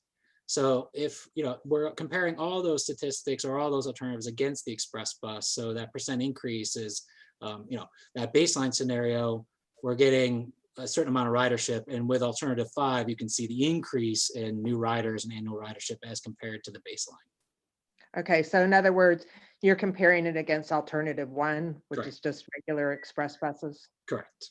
Okay, thank you. You're welcome. Other questions? Mr. Chair. Yes, Rich. Scott, thank you, Mr. Chair. Scott, first off, good briefing. Only one recommendation as you present the briefing. Slide 19 and slide 20. Slide 19 gave you the options. Slide 20, I should say the cost options. Slide 21 gave you the benefits. I think you need to find some way to put that on the slide together. In other words, let's look at the cost and then the benefits. And I think that would resonate a lot more because Commissioner Seal just mentioned, I noticed that slide 5 jumped or option 5 jumped up tremendously in terms of ridership and all. At first, when I was looking at those options going through my head based on costs, I thought option 3 was a very viable option. But then when I saw 5, I'm like, holy mackerel, we've got a huge increase in ridership, which means we're getting cars off the road. So I was just thinking, as you go through the slideology here, 19 shows you the alternatives there. And if you go to slide 21, it shows you the benefits of those alternatives, which I think they should be, okay, slide 20, I'm sorry, slide 20. Somehow, if you can put them both on one slide, I think it would resonate where people won't have to keep hopping back and forth. It's just slideology. And I'd like to see the cost and the benefit boom right in front of me. So. Thank you. Absolutely. We can definitely do that. I appreciate the comment. We'll make that happen. And then the one element to that too is, when we come back in June, we are going to put some hard numbers to these cost benefits. So you're going to have a per rider cost annually, which is required by FTA. And we're going to measure that against what the FTA guidelines are. So keep that in mind. Everything we're doing here is comparison to express bus, but I guess intentionally using the pun, next month is where the rubber hits the road and we're really going to talk about those costs and the benefits in great detail. Okay, you beat me to the punch. So thank you very much. I was going to ask for a little bit more specific costs. So thank you, Mr. Chair. I'm all done. Thank you, Rich. And one follow-up question I had, and Scott, either you or maybe Secretary Gwynn can answer this.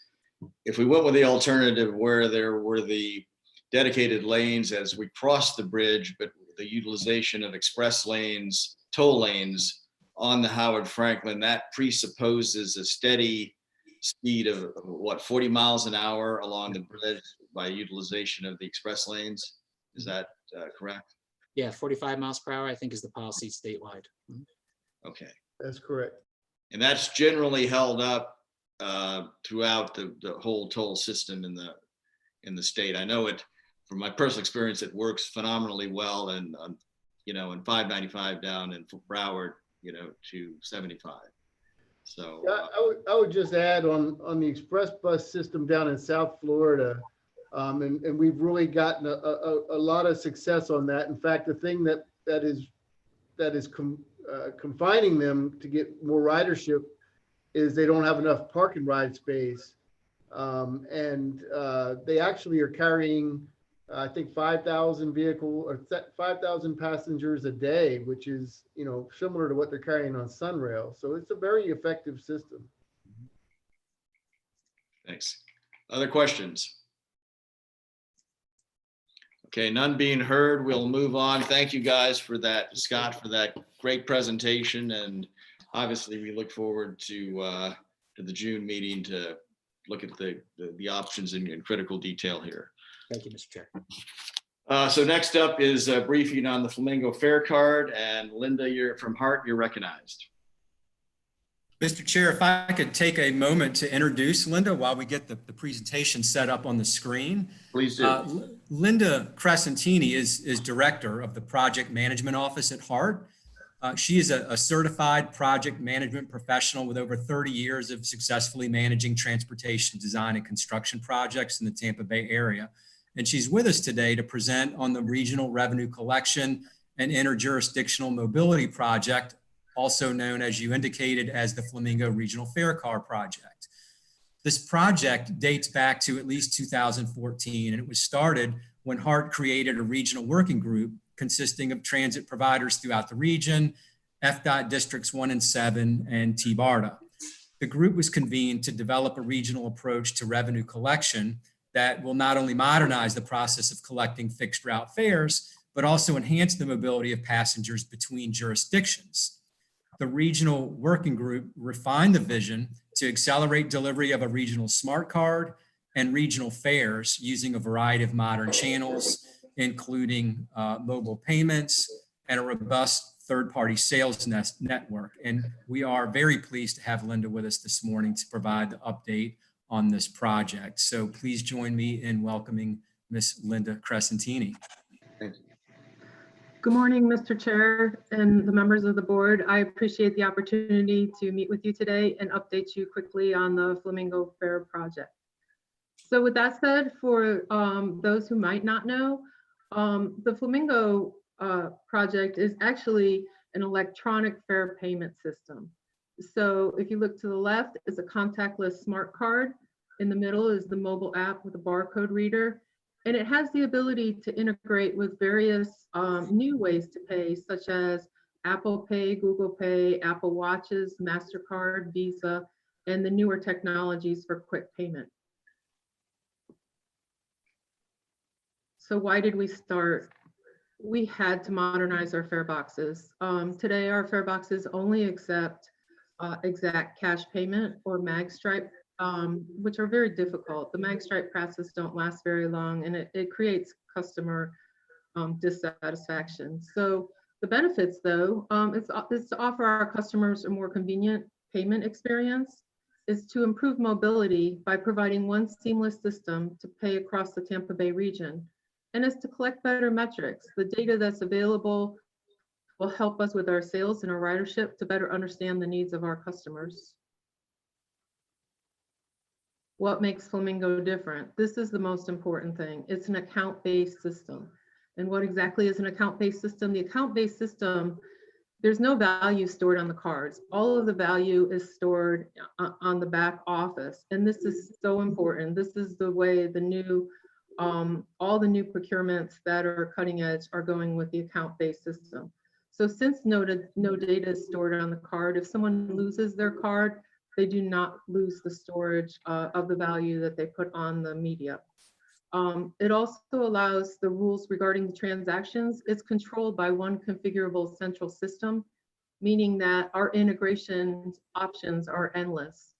The system can support such other contactless bank cards, fare capping, auto loading, balance protection, and even possible integration with other mobile applications such as Uber, Lyft, and new technology that's coming around the corner. So I mentioned fare capping. What exactly is fare capping? Fare capping is really important, and it helps with the underserved community. Many folks can't afford to buy a monthly pass. They have to pay day to day. And what fare capping is, it's a benefit to allow folks to be able to max out their payment for the day. So once a user has paid the equivalent of a day pass, they ride for free for the rest of that service day. Once a user has paid the equivalent of a month pass, they ride for free for the rest of the calendar month. So for example, someone in HART, our 31-day passes are $65. So therefore, if you paid daily and rode all days of the month, you would be spending over $120. So once you hit that fare cap for the month, you ride free for the rest. So we have a quick video. I think it's only 30 seconds. Do you want to try, Chris?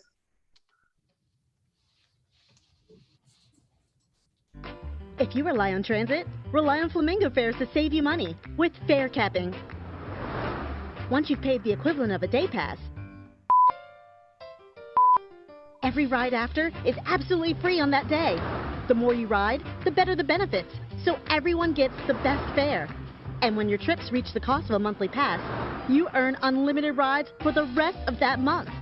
So keep tapping, while Flamingo fares capping saves you money. So with that said, how does Flamingo work? So we saw in the video that riders tap their Flamingo smart card, or they scan their mobile app. The accounts can be topped off at ticket counters, the website, flamingofairs.com, the mobile app, which people have total independence on how they maintain their account, and then the third-party retail network. And we'll get into that a little bit later.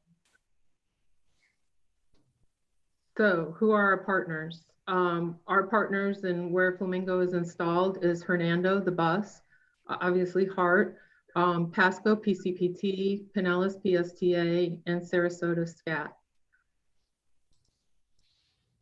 Okay, so this is what a mobile app would look like.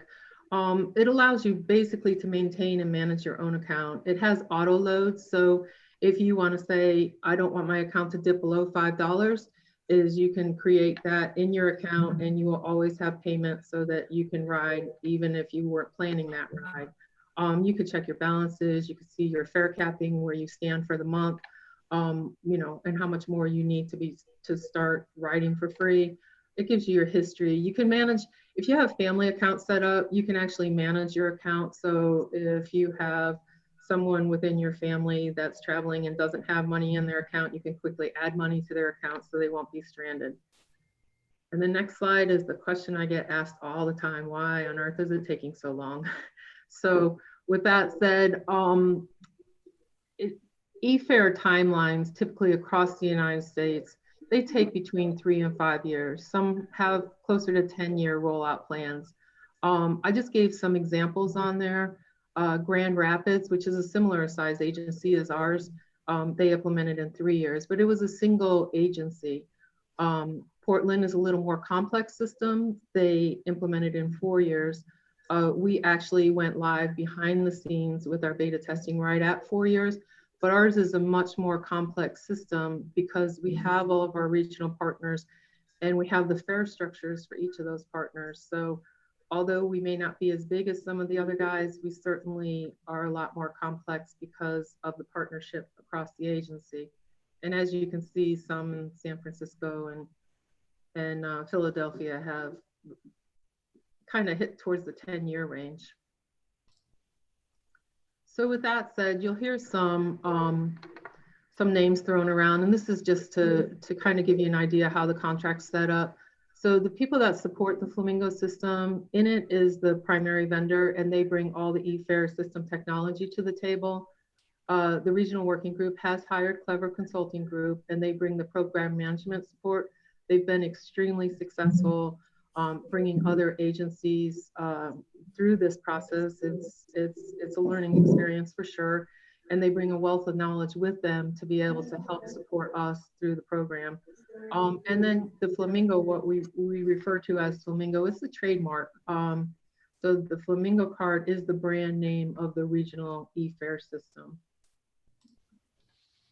So where are we? We just completed the public beta testing, and just so everyone knows, this all happened behind the scenes. The system is up and fully operational with what was included in phase 1. These are by invite only. So the only people that are testing the system are people that we asked to come in and help us with the beta testing. So this beta testing, which started in February, ended in March, these tests have confirmed that the whole system is ready prior to go live. It was an opportunity for all the agencies to practice with realistic situation and resolve any issues that we had prior to go live. And we did a tremendous amount of training. We trained the operators, our customer service staff. We ran through scenarios and our internal notification. So where are we right now? We just finished the beta testing. Unfortunately, we're very sensitive to today's events. Hart is the only agency out of all the regional group who is collecting fares. We are getting still feedback. And just to let you know, so we've had this is by invitation only, we've had over 8,000 taps, over 17,000 in sales. We have 561 customers that have accounts with cards and another 139 that have accounts with apps. So we continue to get feedback. We continue to get data, and the project team and the vendor, we continue to refine the system based on the tester feedback for the readiness of the regional working group. We are finalizing all of our internal and regional processes. Our marketing material is still being developed, although it's all behind the scenes. Our original go live date was to be commenced actually Monday. Today would have been our last day of testing, which to be rolled out, and that has pretty much been postponed indefinitely until we can see where we go in the future. So the phase 2 deliverables are all ongoing in the background. The retail network that allows folks to be able to buy wherever gift cards are. So we're working out all of those agreements with the vendors now. You may be able to see them in places such as Publix, Walmart, 7-Eleven, Circle K. It's just a convenience to be able to put the Flamingo card in those gift pack areas so it's easily accessible to our customers. IVR, the automated phone system, will be up and operational, which will allow people to control their balances, go in there and manage their account if they don't want to do it on the mobile app. Open payments, like we had discussed earlier, are all for Apple Pay, Google Pay, MasterCard, Visa. And then a heavy lift right now is to get our school and employer and our social websites, social service websites up and operational. What that allows is for those different customers to manage their own accounts. So as one school gets back in service and they take on 20, 30,000 students, they will be able to add and delete students as they need to without relying on the agencies to do that for them. So with that, just to give you an idea, our total project cost is 12 million. We're under that right now. Just to break it down as the expenses to date, HART and PSTA are the two main players who are contributing. I want to thank you. I've never had an opportunity to thank both the state and TBARTA for their contribution. Although it says 2%, that's still almost $250,000 that they've contributed on our behalf to this project and recognize the importance of this regional connectivity for electronic fare payment. So we really appreciate your continual support and your backing on this project. So with that said, I'll open it up if anyone has any questions. Thank you, Linda. And that's a great program. You guys are really doing this the right way. One question I had is, especially in a post-COVID world, are any of the retailers that are on a bus system, for example, a mall or something, offering any kind of discounted fare cards to their customers to get people back to a facility that's now opened up due to the crisis? Right now, we have certain social service customers that offer the reduced fare, but I think in this environment right now, we're not pushing for a lot of ridership on the buses. We're kind of still just maintaining status quo. But once we open that up, the system allows us to do that, to change the fare structure in the back office to be able to quickly adjust to current situations. But one of the good factors is it's contactless. So you're not handing over cash, you're not trying to put cash, you're not collecting cash and dealing with cash in the cash room. You can hold your mobile phone yourself, just like you do when you go to the airport, to a point where there's no interaction and there's no transfer of material. Well, that's perfect. And that leads into my next question was, could this system be integrated with almost like a social distancing counter where, say, a bus was full, not to normal capacity, but full under a COVID distancing program, where it could alert the potential rider in advance that this bus is full, you're going to have to wait for the next bus or something, like a counter system or something. And that's a really good idea. We are integrated with One Bus Away, so we do have the live data, the Flamingo and One Bus Away. Actually, you can zip from one to the other. There's shortcuts on there to do that. But that's a really good point that I didn't consider, and I will find that question. Yeah, that's an interesting thing, because that's going to become a dominant force in all retail now, is in terms of a customer count and distancing issues as this potential crisis ebbs and flows and future crisis. Exactly. No, that's a really good idea. I can find that out. The data that we can capture is really cool, and it's amazing how you can see where the taps are, you can see where the boardings are, and it puts it on a map, and I know we have the ability. It's just a question of, can we do it? And Well, that could be very well integrated with reporting to public health agencies and so forth, you know, in control of mobility, you know, and COVID responses and so forth. So it's absolutely great. Thank you. Members, any other questions for Linda? Okay, thank you for that presentation. Sure. And keep us updated. Appreciate you. Okay, thank you. Okay, we're finally, any new or old business to come before the board? Okay, none being heard. Seal, I would like to speak. Oh, yes, Commissioner Seal. You're recognized. I just wanted to make sure that you all saw the Tampa Bay Magazine, the article by John Wilson about TBARTA. It was really a very nice article. I have not seen it yet. I'll make point to get Okay, it. I'll try to, have you seen it, David? No, I've not. Okay, let me figure out, I'll scan it and send it to Jennifer, and then she can get it out to everybody. But it was very positive and very positive about the Envision 2030 plan. Wonderful. Thank you. Okay. All right, members, I'll accept a motion to adjourn, and thanks for your participation today. Do I have a motion? So moved. Commissioner Mitten. Thank you. Thanks, John. Meeting adjourned. Bye, everybody. Bye.